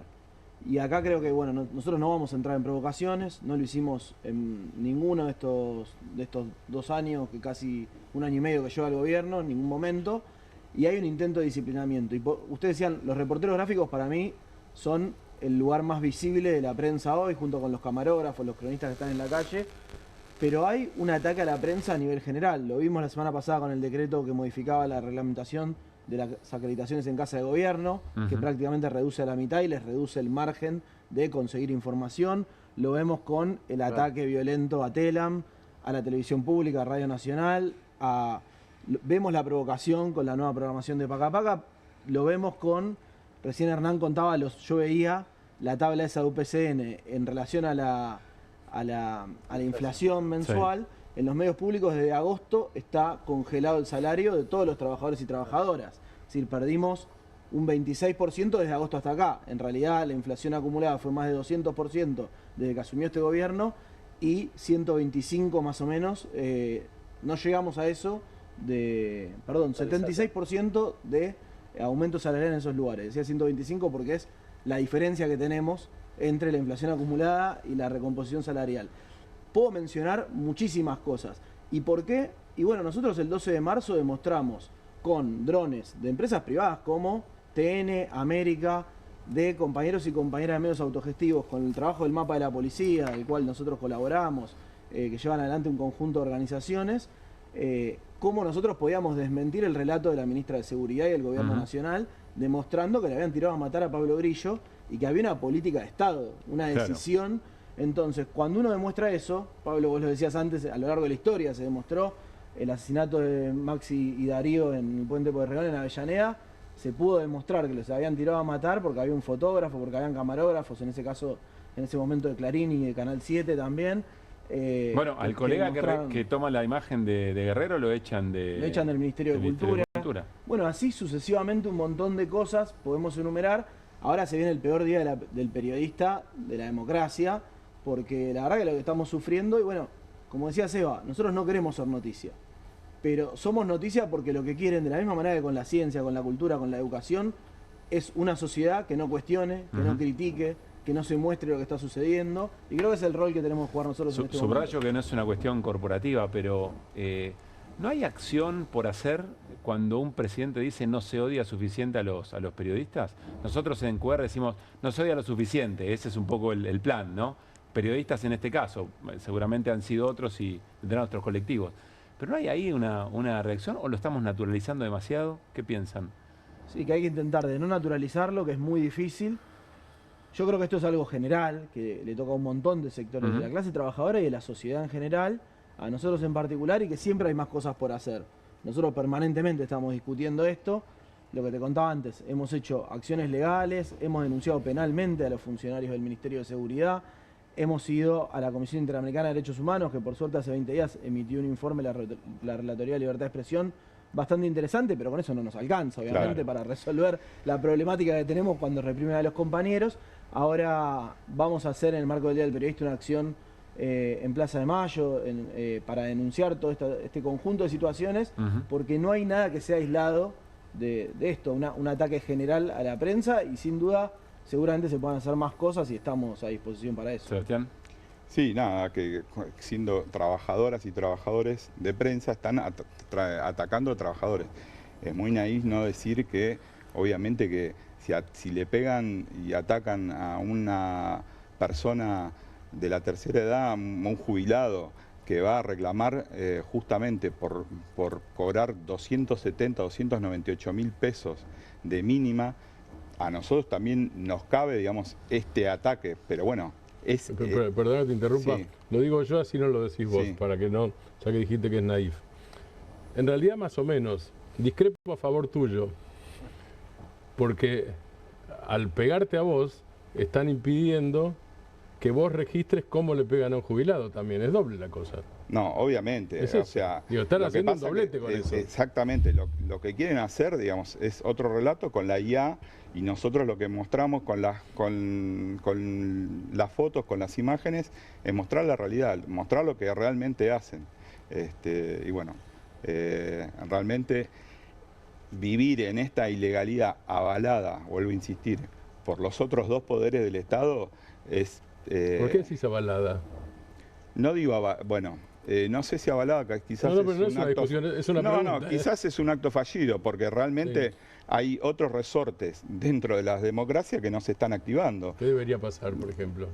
nada, que un juez como después del 12 de diciembre, cuando no actúa la fuerza de seguridad, cuando no están, como pasó después de lo de Pablo Grillo, el miércoles siguiente, son manifestaciones pacíficas. No pasó nada, claro. No pasó nada. Bueno, hoy en la movilización por discapacidad no pasó absolutamente nada. No, bueno, por eso, esto es un hecho de propaganda y bueno, estamos sufriendo estas consecuencias lamentables de un Estado ilegal que por el momento no tiene freno. Yo ahí creo que a este gobierno solo se lo enfrenta con determinación política de las organizaciones sindicales, sociales. Las movilizaciones masivas que han sido convocadas por la CGT, por la CTA, no pueden ser reprimidas porque el gobierno, por más que tenga ganas, no tiene la capacidad política para eso.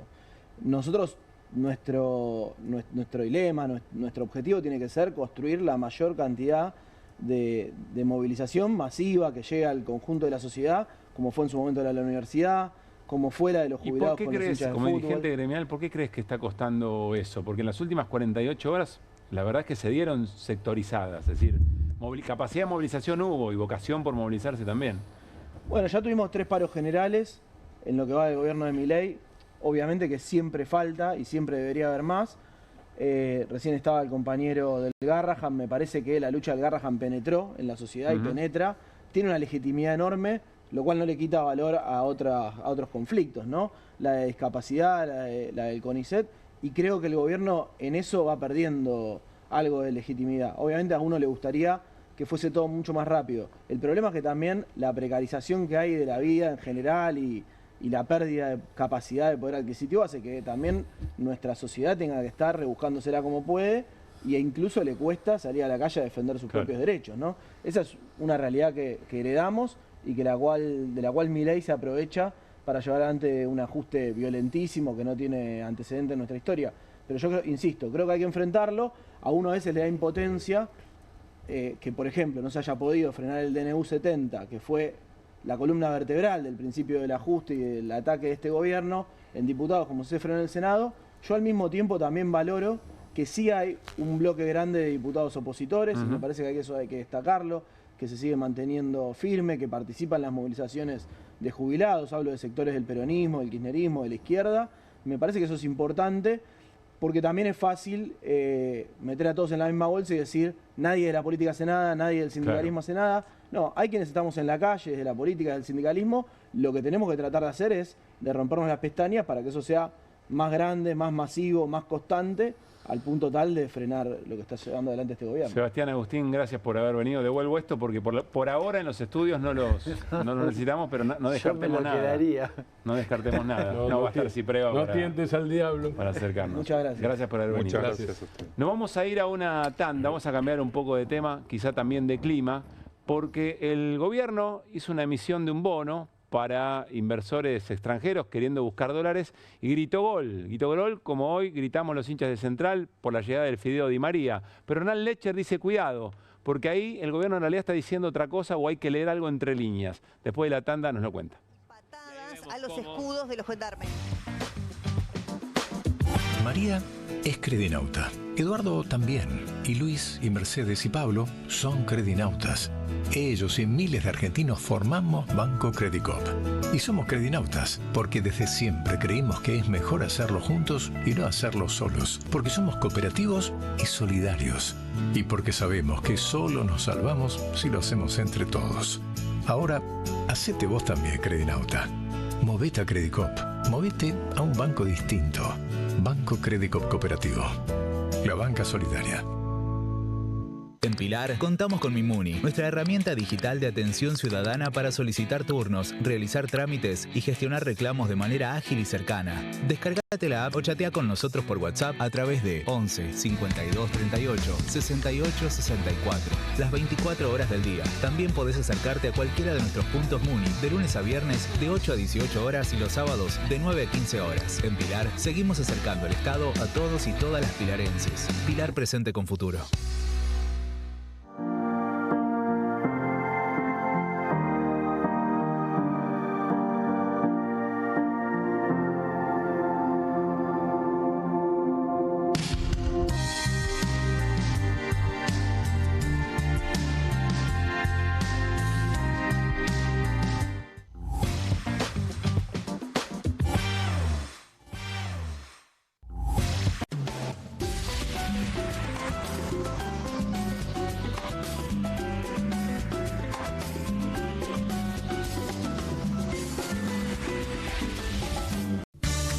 Banco Macro, sea cual sea tu actividad, podés tener tu cuenta empresa gratis y abrirla 100% online. Elegí el mejor banco para tu empresa. Pensá en grande. Pensá en Macro. 1, 2. Bueno, dale, arranca. ¡Pará! ¡Mike! ¿Van a hacer el video con el inodoro con manchas de sarro? Pero si siempre uso lavandina. Eso no lo remueve. ¿Por qué no probás limpiando con Harpic? Que llega a los rincones más difíciles eliminando por completo el sarro y desinfectando. ¡Vamos! Para cualquier desafío que te dé el inodoro, Nada mejor que Harpic. Bonobón presenta su nuevo chocolate. Con la textura irresistible de las galletas y el relleno único de Bonobón, combinado con nuestro mejor chocolate.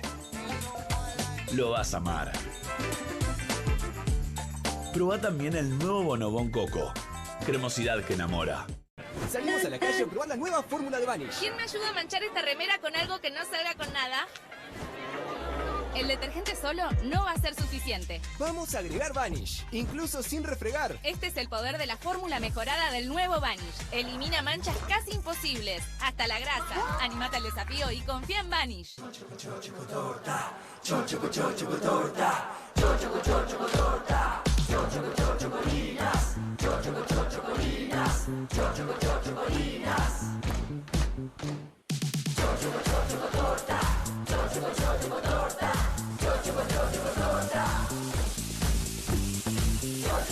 Chocolinas cumple 50 años. Sigamos festejando juntos. Las casas usan diferentes perfumes. Eligen oler a café en la mañana, a veces a ropa recién lavada y otras a madera. Pero cuando quieren oler a limpio, eligen Prosenex. Sentí el perfume de la limpieza. Prosenex, limpieza que se siente. Que alguien traiga el postre, ¿no? Que alguien saque la cofler de la alacena, que me muero de ganas. Galletitas, bonobón y chococofre de mandejita copada. No te mueras de ganas de comer de postre las Choco Cookies de Kofler. Con movimientos circulares. Tu rutina de skincare te debe traer muchos seguidores, pero este baño te los quita. Pero si yo ya limpié mi inodoro con Harpic. Sí, pero te falta el resto de las superficies. Necesitas el Harpic Baños. El rojo, que saca manchas difíciles, desinfecta y deja impecable tu baño. Para cualquier desafío que te dé el baño, Nada mejor que Harpic. Hay una casta superior que es los periodistas que si mienten, calumnian, injurian y dicen cualquier cosa. ¿Tenés ahí los nombres de los periodistas que tengo que meter en cana? No nos tomamos esto a la joda, como esos periodistas mentirosos. Y dentro de la cancha vale todo, que la vayan a buscar, la tienen adentro. Soy una bandera de la batalla cultural, pero los imbéciles con déficit de IQ doméstico, ¡ay, no, miedo! Mientras que las imbéciles de los periodistas... ¿Sabés la cantidad de periodistas que tengo para mandar a la hoguera? Las mentiras de los medios. Y periodistas ensobrados, operadores, basuras. No me venga con que son inocentes. No digo que sean tan malos como los periodistas. Digamos, raya el mal gusto propio de cerdos. Creo que es una ofensa decirle periodista así. Milei odia al periodismo. Nosotros amamos al periodismo. Suscríbete a perfil.com.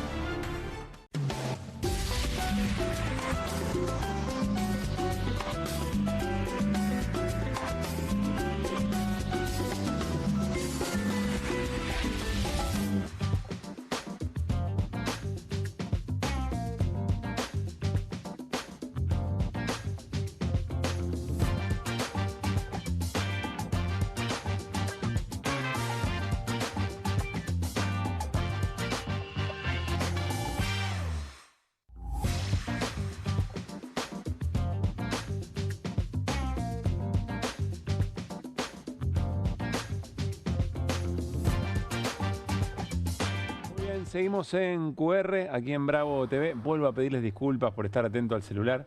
Estamos con una dificultad para comunicarnos con el control, por ejemplo, para saber si hay un entrevistado, si hay que ir a tanda, cómo estamos de tiempo, cómo nos está yendo, etcétera, etcétera. Pero me molesta que piensen que estoy distraído con mis compañeros o con algún entrevistado. Y muchísimas gracias a todo el equipo técnico del canal haciendo esfuerzos para que la cosa fluya mucho mejor y hacer el programa que hacemos siempre. Bueno, nos vamos a meter en la provincia de Buenos Aires, en este caso en el Acuerdo de la Libertad Avanza el PRO, porque aparentemente, dice Martín Granowski, que intendentes del PRO están presentando su pliego de condiciones. Se están haciendo valer los muchachos, ¿o no? Se están haciendo valer porque alguna vez lo hablamos en este programa.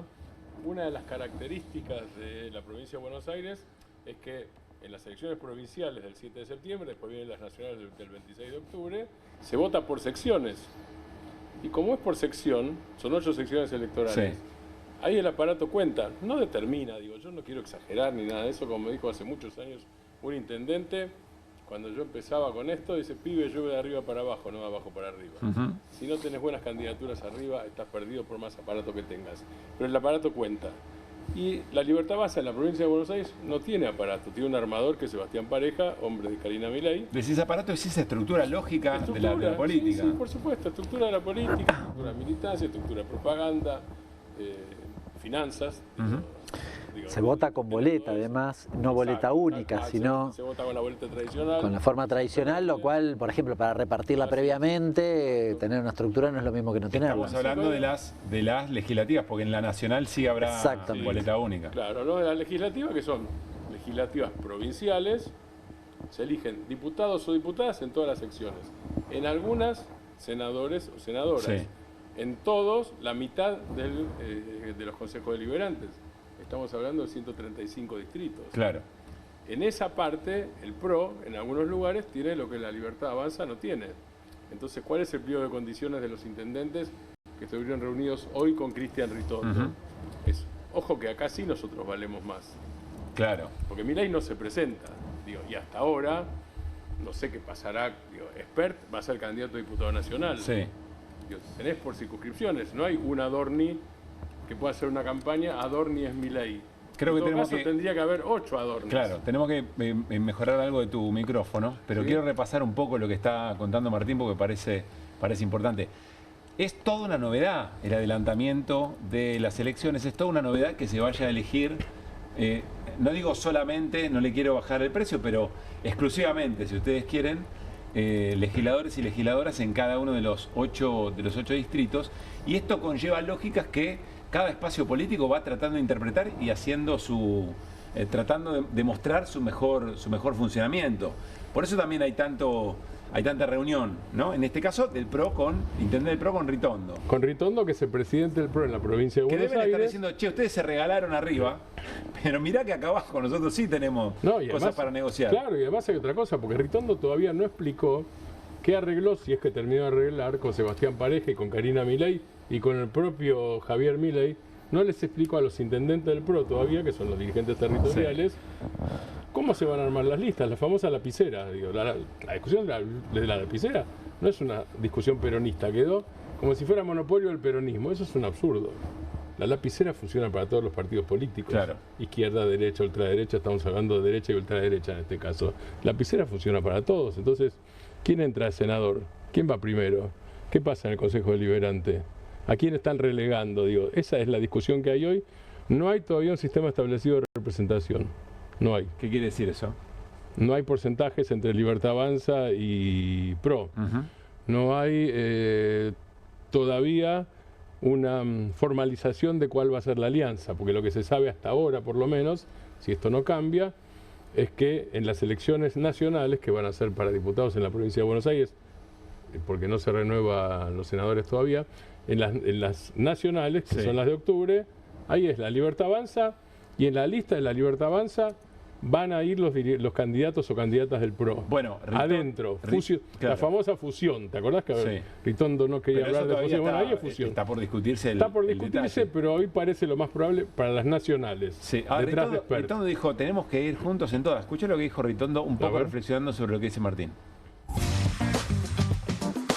El acuerdo, nosotros estamos discutiendo el acuerdo de la provincia de Buenos Aires. Por supuesto, a mí me gustaría ayudar en todos los distritos que puedo, en que vayamos juntos, ¿no? De tener un acuerdo nacional sería muy importante. Hasta ahora nosotros venimos de un acuerdo en el Chaco, donde fue el PRO junto con la Libertad Avanza y el radicalismo en un frente común provincial. Ganó. Ganó. Es decir, que usted lo que quiere es un acuerdo nacional. A ver, es para lo que trabajé. Hoy ya no se puede dar, ya hubo elecciones en la Ciudad de Buenos Aires, hay una en octubre. Bueno, no, pero me parece faltan las elecciones nacionales todavía. Claro, falta la capital. Ojalá podamos trabajar para que en todos o en casi todos los distritos podamos ir juntos. Sí, valoro muchísimo intendentes radicales, el trabajo que hicieron, con mucho que deben excelente relación en mi paso como ministro de Seguridad por la provincia de Buenos Aires, con los cuales he trabajado. Y a mí me gustaría que aquellos que piensan en el cambio y transformar la provincia, y sé que lo sienten así, se sumen a esto. Pero bueno, depende de ellos más que de nosotros, ¿no? Interesante cómo aparecen los radicales también en el revoleo de negociaciones. Hay tantas posiciones en el radicalismo, ya que mencionaste a los radicales, si querés después volvemos a Ritondo. Sí. Hay tantas posiciones en el radicalismo como dirigentes radicales en la provincia de Buenos Aires. Inclusive algunos dicen que hay más posiciones que cantidad de dirigentes. Puede haber más, exactamente. Los más cercanos a Maximiliano Abad, que es senador nacional, son los más Violacios, los más cercanos a la Libertad Avanza. Los más cercanos, los de Manes están más lejos de eso, por supuesto. Digamos, están lejos de la Libertad Avanza. Estamos hablando de Facundo Manes. Y después hay oscilantes. Y además volvemos al tema de las estructuras, y además hay intendentes que quieren conservar sus distritos y están viendo qué pasa con eso. Es decir, ahí hay un mosaico. Pero veíamos recién a Ritondo. Ritondo es un tipo clave. Hay como una vuelta, ¿sabes qué, Pablo y Hernán? Hay dirigentes que se fueron del menemismo de jóvenes y se integraron al PRO. Eso fue vía Carlos Grosso, sobre todo alrededor de 2003. Hay dos dirigentes clave en ese proceso. Uno es Cristian Ritondo y otro es Diego Santilli. Muy joven Cristian Ritondo. Sí, hoy tienen 58 años. Y otro es Diego Santilli. Y otro es Diego Santilli. Estamos hablando de gente que en ese momento tenía 30 y pocos. Otro es Diego Santilli.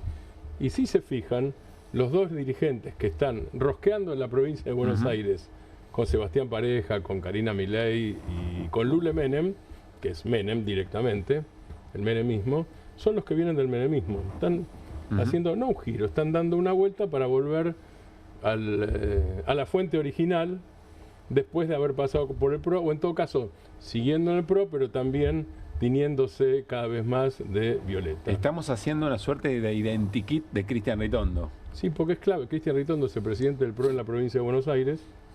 Cristian Ritondo fue el ministro de... Ahí está el identikit. Mira qué portada. Ahí está, identikit. No lo había visto, está muy bien, ¿eh? Ahí lo tenemos a Ritondo. Bueno, hombre importante, hombre clave, pegando la vuelta hacia el contacto con el menemismo, con esa manera de entender al peronismo. ¿Y qué datos son relevantes en esta historia? Ministro de Seguridad de María Eugenia Vidal. Ministro de Seguridad en episodios tremendos como... No sé si recuerdan la masacre de Monte, la masacre de los chicos en Monte durante el gobierno de María Eugenia Vidal, caso donde se llegó a condenas por parte de la justicia. Muy importante en la provincia de Buenos Aires. Hay que recordar que en la provincia de Buenos Aires el PRO tiene una parte de la justicia, y tiene una parte de la justicia que en la provincia es especialmente importante, más que a nivel nacional todavía, que es el procurador de la provincia de Buenos Aires, el jefe de los fiscales. A nivel nacional, el procurador no es exactamente el jefe de los fiscales. Los fiscales tienen mayor autonomía. En la provincia de Buenos Aires, que tiene sistema acusatorio, así que el fiscal es el que lleva adelante la investigación y no el juez es juez de garantías. El procurador, que es Julio Contegrán, puesto por María Eugenia Vidal en su momento y jamás removido, porque hace falta una mayoría especial y nunca el peronismo y aliados consiguieron la posibilidad de hacerlo, tiene mucho poder, porque además es teóricamente el que tiene que controlar. Los fiscales son teóricamente, digo, a veces lo hacen y a veces no, tiene que controlar el territorio a la policía, entonces son claves para eso. Y Ritondo fue ministro de Seguridad. Y Ritondo, si querés como dato que a mí me parece interesante recordar, tiene su propio lago escondido. ¿Cuándo mostramos el lago escondido? El martes mostramos el lago escondido. Sí, claro. ¿No? El último martes mostramos el lago escondido, el viaje de... Jueces federales, agentes de inteligencia, pagados por el Grupo Clarín, al lago escondido en el sur. Gente del PRO también, exactamente, ¿no? Así es, gente que jugaba con Macri en la Quinta de los Abrojos al fútbol. Así es. Bueno, Ritondo tiene su lago escondido, a ver si lo tenemos por ahí. A ver. Ahí está, mirá. Eso es en Miami. Esto lo publicó Buenos Aires 12 en el 2022. Esta foto es del 2017. A Cristian Ritondo lo identificamos, y el resto ¿quiénes son? Ahí está, Marcelo Rocchetti, que es la mano derecha de Ritondo. Sí. Marcelo Rocchetti era la mano derecha de Ritondo, que era en ese momento ministro de Seguridad de la provincia de Buenos Aires. Lo importante ahí es un señor, más allá de Vicente Ventura Barreiro, que es el de arriba a la izquierda, Sebastián Escalera, Cargo fiscal. Viaje a Miami. ¿Qué hacen todos juntos? Ministro de Seguridad, o sea, Poder Ejecutivo de la provincia, fiscal, es decir, Poder Judicial de la provincia de Buenos Aires. Es un Petit Lago Escondido, es un poco más cerca. Sí. No, esto es Miami, ¿eh? Por eso, un poquito más cerca, Lago Escondido. Más cerca, claro. El nuestro. Sí. Tal cual. El que quiere Lewis, pero que es nuestro, digamos. Así es. Bien. Bueno, tiene relevancia, mucha relevancia política. Tiene relevancia política y, como estamos viendo, tiene peso en estructuras judiciales de la provincia de Buenos Aires. Y es muy llamativo siempre, respecto de Ritondo, el silencio que hay en la política, pero también en algunos medios de comunicación, sobre las propiedades que le ha descubierto el consorcio de periodistas en la trama familiar, digamos, ¿no? ¿Sabes cómo lo llaman en el Congreso, no? ¿Cómo? Aloe vera. ¿Por qué? Cada vez se le descubren nuevas propiedades. Está muy bien. Es un gran momento, Martín Granowski. Es un gran momento. Gracias, Martín. Estamos hablando del hombre clave en la negociación entre el PRO y la Libertad Avanza en la provincia de Buenos Aires. Enseguida vamos con Hernán, hablamos del bono que festejó el gobierno, es decir, nueva deuda, pero que aparentemente no es deuda, o sí, bueno, ya lo vamos a ver. Pero vamos a ir a nuestra sección Ministerio de Trolls, porque hoy se han pasado los muchachos, ¿no? Siempre lo hacen, pero cada vez es como que necesitan siempre correr un poco más el límite.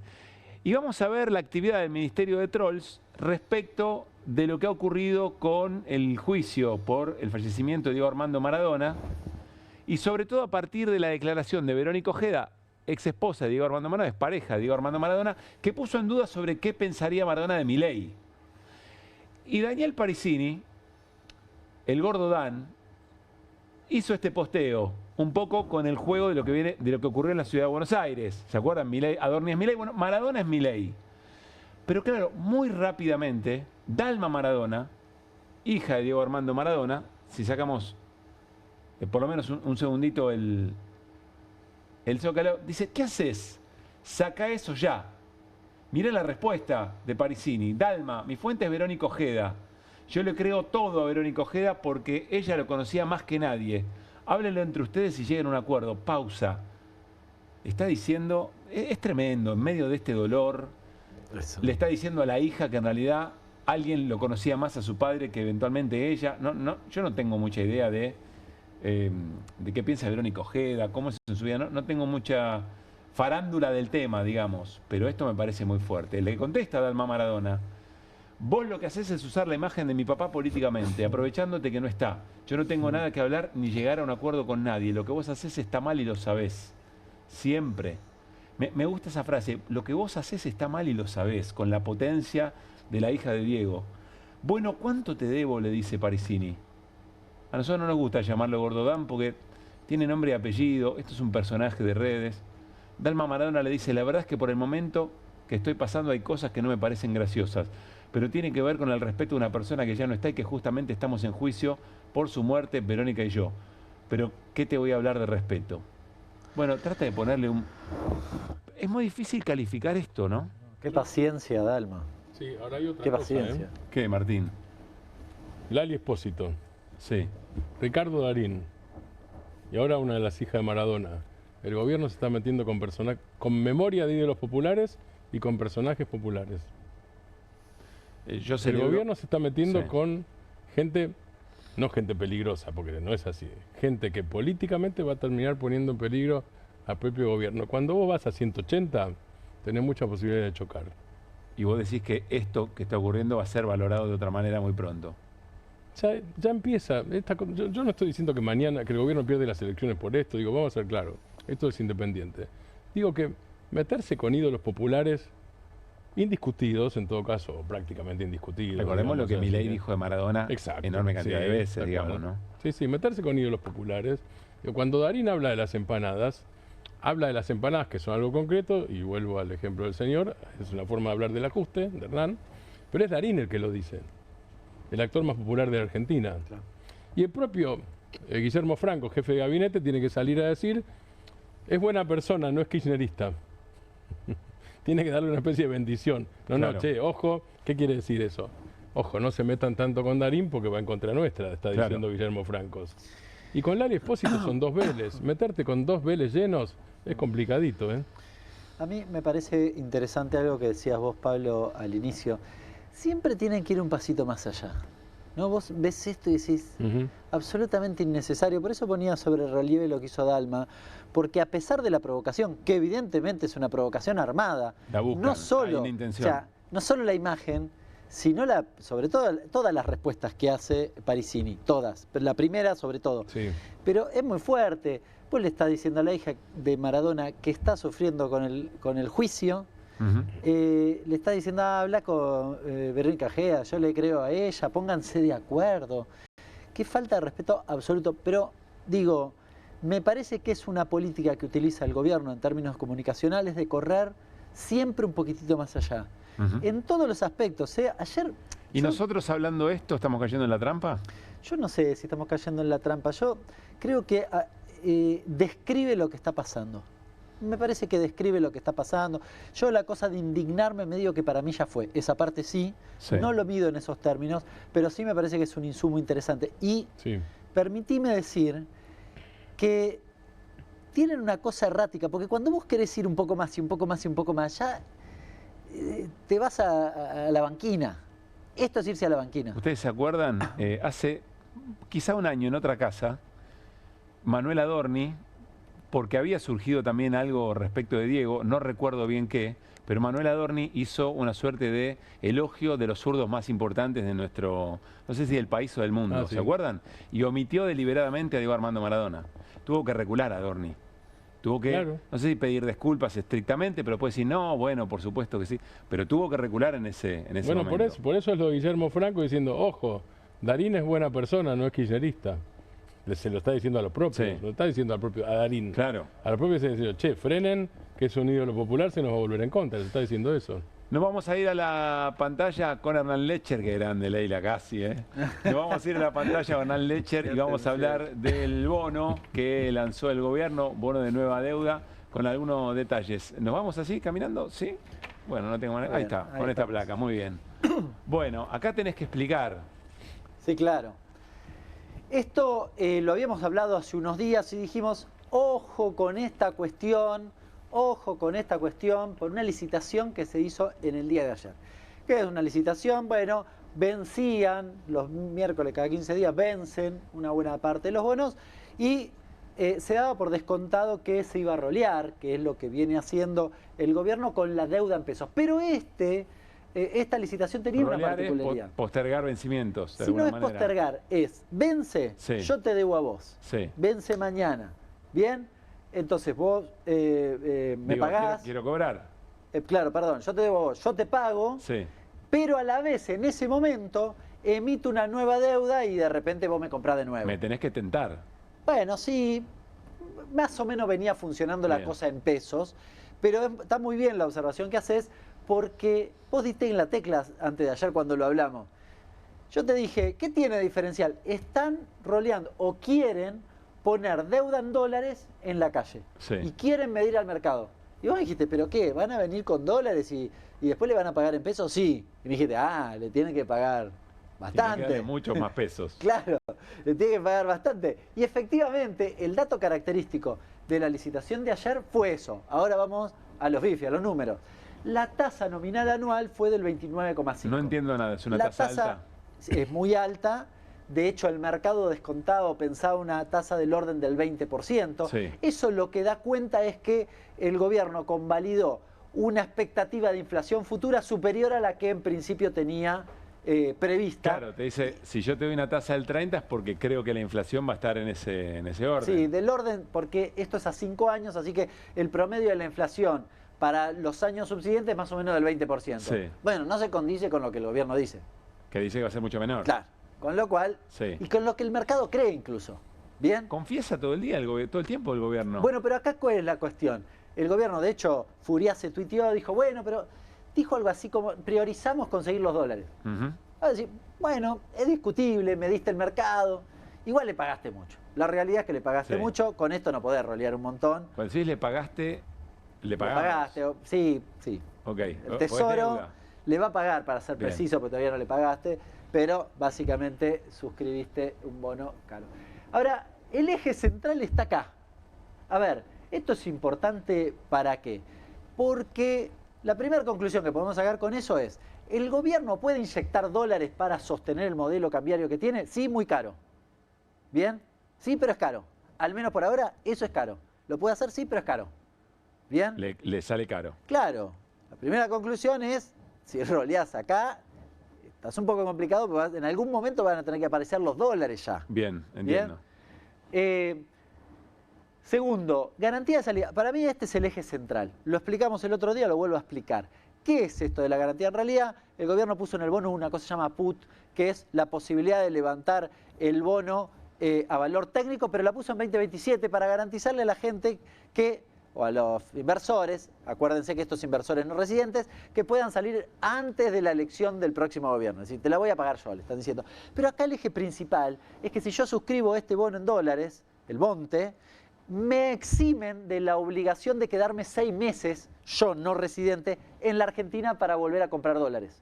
Bien, con lo cual, acá la salida, ¿cómo es? Yo compro el bono, me doy vuelta, voy al mercado secundario, vendo el bono y con esos pesos que me pagaron puedo comprar dólares en el mercado abierto. Mañana. Ojo, porque esto es el Caputo 18. ¿Qué es lo que no tenías antes y ahora empieza a aparecer? Caputo hizo esto mismo en el 18. Claro, ¿te acordás con BlackRock y qué sé yo? Sí, claro. Bueno, todos esos habían entrado. Cuando se quisieron ir, como podían ir contra los dólares, se los llevaron. Sí. Ahora no tenías ese problema, porque no tenías... Claro. Claro, abril, hecho, mayo, sí. Abril, mayo del 18, por ahí, ¿no? Peor aún, desde el abril del 18 en adelante, tuviste varias, el 19 también. Peor aún, terminaste pidiéndole los dólares al Fondo Monetario para darle salida a esos fondos. ¿Bien? Bien. Ahora no tenías ese problema, pero empezás a construir ese monstruito. Base monetaria no está fija. Acá Gabriel Camaño tuiteó una cosa interesante. Dijo, bueno, miren chicos, sí, vos tenés deuda en pesos, pero me estás tomando dólares, ¿sí? Lo que estás haciendo es dejando pesos en la calle. No me vengan con que la base monetaria amplia no crece. Estás emitiendo, le estás diciendo. Estás emitiendo, amigo. No me jodas. Te vemos. Y te finalmente, claro, y finalmente captaron 1.000 millones, sí, no cumplen la meta igual. ¿Te acordás que habíamos hablado? Sí. No cumplen la meta, tenían que juntar 5, juntaron 1. El 13 de junio tendría que tener 4.000 más, no lo van a juntar. Te diría que esto del Weber está escrito, desde, lo habíamos dicho el otro día, desde antes del acuerdo con el fondo. Ya le habían dicho, mira, la primera no la voy a cumplir. La primera no la voy a cumplir, al gobierno no le interesa cumplir esa meta, al menos en el corto plazo. Quizás más adelante, sí, tal vez logra bajar el riesgo país, la tasa es un poco menor y junta un poco... En los términos del gobierno, ponele buena noticia, pero este es el gran pero. Sí, en realidad el mercado, cuando vos mirabas ayer, pivoteaba sobre estos temas. Te diría que le daba bastante poca bola. A estos dos le dieron mucha bola. Sí. Para mi forma de ver, a este se le dio poca bola. Recién hoy, algunos me consultaba, hablé con Cerolini, que me mandó un audio de Batista, nos intercambiamos, yo le decía esto. Para mí el eje central está acá, en que aquellos inversores no residentes pueden salir en cualquier momento. Claro. Con lo cual, no hay ninguna apuesta al modelo Milei. Están haciendo bicicleta. Sí. Están aprovechando el negocio. Hoy 1816, la consultora 1816 decía, los botes de aquel del 2018 que hizo Caputo fueron recontra no rentables. Son los botes de huida, es el bote es el nombre del bono. Sí, este se llama Bonte, aquel se llama bote. Aquel fueron recontra rentables. Al final no. Al final fueron muy malos, pero al principio dieron alta rentabilidad y después cuando pudieron se fueron y listo. Se a los quedaron con la bontes, ganancia. Hernán, a los bontes. Vamos a compartir con ustedes, porque estamos muy cerquita del fin de semana, la agenda cultural del Centro Cultural de la Cooperación, como solemos hacerlo cada jueves aquí en QR.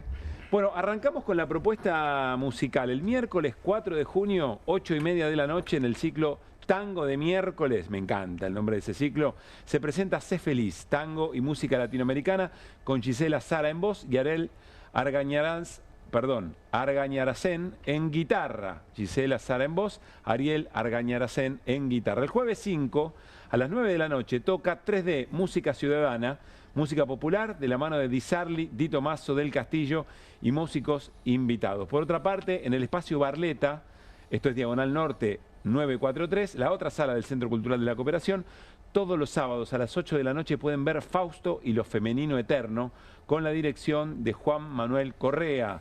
Seguimos repasando agenda del Centro Cultural de la Cooperación para estos días. En el mismo espacio, en el Barleta, no se pierdan la última función de Será Payaso. Este viernes 30 de mayo a las 8 de la noche, con dirección de Fernando Morando, una propuesta que forma parte del ciclo de teatro. Visitar la agenda completa en la web del Centro Cultural de la Cooperación, www.centrocultural.coop, o seguirlos a través de sus redes sociales. Martín, querido. Diga usted. Bueno, acá hay algunos cursos muy importantes. Me parece que me comí. Sí, perdón, mala mía. Mala mía que me corrían unas cosas. Estos son cursos, si podemos frenarlo ahí, si es posible, son cursos cortos del Centro Cultural de la Cooperación, muy interesantes. Malvina, Antártida y Democracia, ¿cómo las recuperamos? Allí están los docentes. Comienza el 5 de junio, los jueves a las 8, de 6:30 es buen título, a 8:30 de la noche. Buen título. Es muy bueno. Y el otro día conversé con Luis Weiner. Puede venir, podemos invitarlo para hablar sobre todo de Tierra del Fuego. Miren este otro, Pensar desde el Sur, Introducción a la Teoría Descolonial, con Juan Francisco Martínez Peria, 10 de junio, semanal, los martes de 7 a 9 de la noche. Y Análisis de Coyuntura, si no me equivoco, es el próximo. Me parece que tienen gran importancia los cursos breves en estos tiempos. Quizá por multiempleo no tenemos mucho tiempo, pero me parece que son muy importantes, insisto. Análisis de Coyuntura económica y financiera, los lunes de 6 a 8 de la noche, y Pensar desde las orillas, Desarrollo, Dependencia y Marginalidad en América Latina, 4 propuestas para reflexionar y aportar al debate de ideas en este escenario actual. Para inscribirse tienen que enviar un mail a secretaría@centrocultural.coop, y para más información, como les decía, las redes del Centro Cultural de la Cooperación, www.centrocultural.coop. Allí tienen toda la información. Martín, renunció Elon Musk a su Ministerio de Regulación o a la Secretaría de Regulación en los Estados Unidos. Sí, decir que yo no tengo el VAR, pero en el anterior QR sí, señor, ya tenemos historia, ¿vio? El Lindo. año pasado Buen apunte. Hablamos sobre esto de Musk-Trump. Sí. Y una de las cosas que conversamos en la mesa fue que el desafío para el propio Trump era hasta dónde iba a llegar el desafío a su poder por parte de Elon Musk. Sí, señor. Porque Estados Unidos tiene representación de intereses cruzados, pero hay una cosa que en los Estados Unidos no pasó, que es que nunca llegaron a fondo los intereses privados por sobre el Estado, aunque el Estado represente intereses privados. Sí. Nunca. Cuando estaban en un momento en que las petroleras parecían más importantes que el Estado, década de 1920, el Estado norteamericano las partió en varios pedazos. Las partió y hubo sangre, ¿eh? Hay películas sobre eso. No me acuerdo ahora el nombre, pero ya me voy a acordar. Hay una gran película sobre eso. Bien. Petróleo sangriento o algo así, pero no estoy seguro. La partió. Pasó lo mismo con las telefónicas. Cuando las telefónicas estaban por ser más importantes que el propio Estado norteamericano, el Estado las partió. Cuando digo las partió en pedazos, las partió en pedazos. Desmonopolizó. Sí. Porque iban a tener más importancia que el propio Estado. Está pasando lo mismo con Musk y con lo que Varoufakis llama el tecnofeudalismo. Entonces, ¿qué es lo que pasa entre estos dos señores que están en pantalla, Trump y Musk? Vamos a traducir a Trump. Ok, Elon, vos estás conmigo, el presidente soy yo. Vos no sos ni el presidente alterno, ni estás por encima. Empezaron las fricciones, el propio Elon Musk criticó a Trump, así que hay que imaginarse a qué punto habrá llegado, ¿no es cierto? A qué punto no habrá llegado Trump y a qué punto quería llegar Musk. Lo critica por falta de racionalización, es decir, porque rajó menos empleados de lo que Musk quería del Estado. Porque además Elon Musk en estos días está trabajando en un rediseño que él dice que se tiene que aplicar a todas las empresas privadas para que la jornada laboral sea de 120 horas, no por día, obviamente, por semana, 120 horas para las empresas privadas. Incluso está diciendo que los que tienen un IQ muy alto y los muy preparados ni siquiera deberían cobrar, porque en todo caso es el placer de trabajar. Estoy citando cosas, esto no es un cuento, estoy citando a Elon Musk. Eso aplicado al Estado es un nivel de destrucción del Estado mayor al que el propio Trump estaba dispuesto. Y por ende un debilitamiento del Estado aún mayor. Exactamente, y entonces frente a la pelea con las corporaciones. El Estado reacciona, alguna vez hablamos acá. La Argentina centraliza los servicios de inteligencia. Estados Unidos tiene 17 equilibrados. ¿Por qué tiene 17? Para que uno solo no gobierne. Claro. Hay un principio de equilibrio, hay un principio de defensa del propio Estado. Incluso por alguien que quiere el Estado de los ricos como Donald Trump. Está muy bien. Muy interesante. Esto no se cuenta habitualmente en el detrás del divorcio entre Elon Musk y el presidente de los Estados Unidos, Donald Trump. Bueno, nos vamos a ir, y permítanme, no es exactamente un escroleo. Si me ven sonriente, no es que me falta empatía por las cosas que nos están ocurriendo, ni que me hayan contado algo al oído que no se pueda compartir. Tiene que ver con una gran alegría del pueblo argentino por un ídolo que retorna, pero especialmente en el mundo en este momento la alegría es canalla, porque Angelito Di María vuelve, ya firmó, está la foto, ya está todo firmado, vuelve a jugar en Rosario Central y el club armó, ahí está la foto, mirá, ahí está la foto, y el club armó, y ya nos vamos a despedir, un mensaje muy conmovedor respecto de la vuelta de Ángel Di María, a ver si lo podemos compartir. Hola, acá estoy de vuelta. En estos días algunos están de vacaciones, pero yo no puedo parar, porque soy Rosario Central. Y aunque tuvimos un gran año, queda mucho por hacer. Con él, con ellos, pero sobre todo con ustedes, armamos una fiesta hermosa. Y cuando haces una fiesta así, no se la quiere perder nadie. Pero esto recién empieza. Vamos a seguir creciendo, a volar cada vez más alto.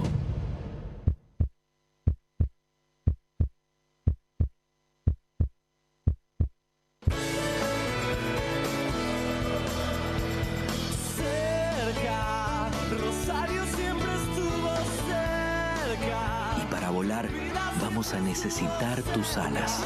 Y esto es verdad.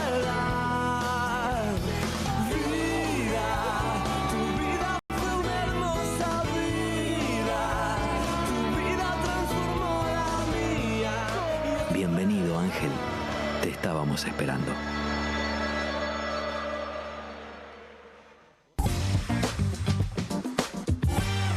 Qué cosa extraordinaria, por favor. Hola, ¿qué tal? Soy Rosario Central. Tuvimos un año bárbaro, pero ahora no, es impresionante. Yo creo que estamos todos y todas contentos, digamos, ¿no? Ponele que el otro equipo de Rosario anda dando. Pero a propósito, el otro equipo, desde el regreso de Diego Armando Maradona a la Argentina, el otro equipo de Rosario, que me parece no había una cosa de estas características. El otro equipo de Rosario, como vos decís, sin nombrarlo, lo quiere a Messi. Siempre es la ilusión de Newell's es traerlo a Messi de vuelta, ¿no? ¿Por qué no ilusionarse con eso también? Que también sería una gran alegría. Y lo que significaría además para Central de ganar un clásico con Messi en cancha, por otro lado, ¿no? Pero bueno, basta, cerremos la sonrisa porque no corresponde. Felicidades a argentinos y argentinas. Pero para nosotros es especial. Chao, Martín. Abrazo, Hernán. Adiós. Felicitaciones.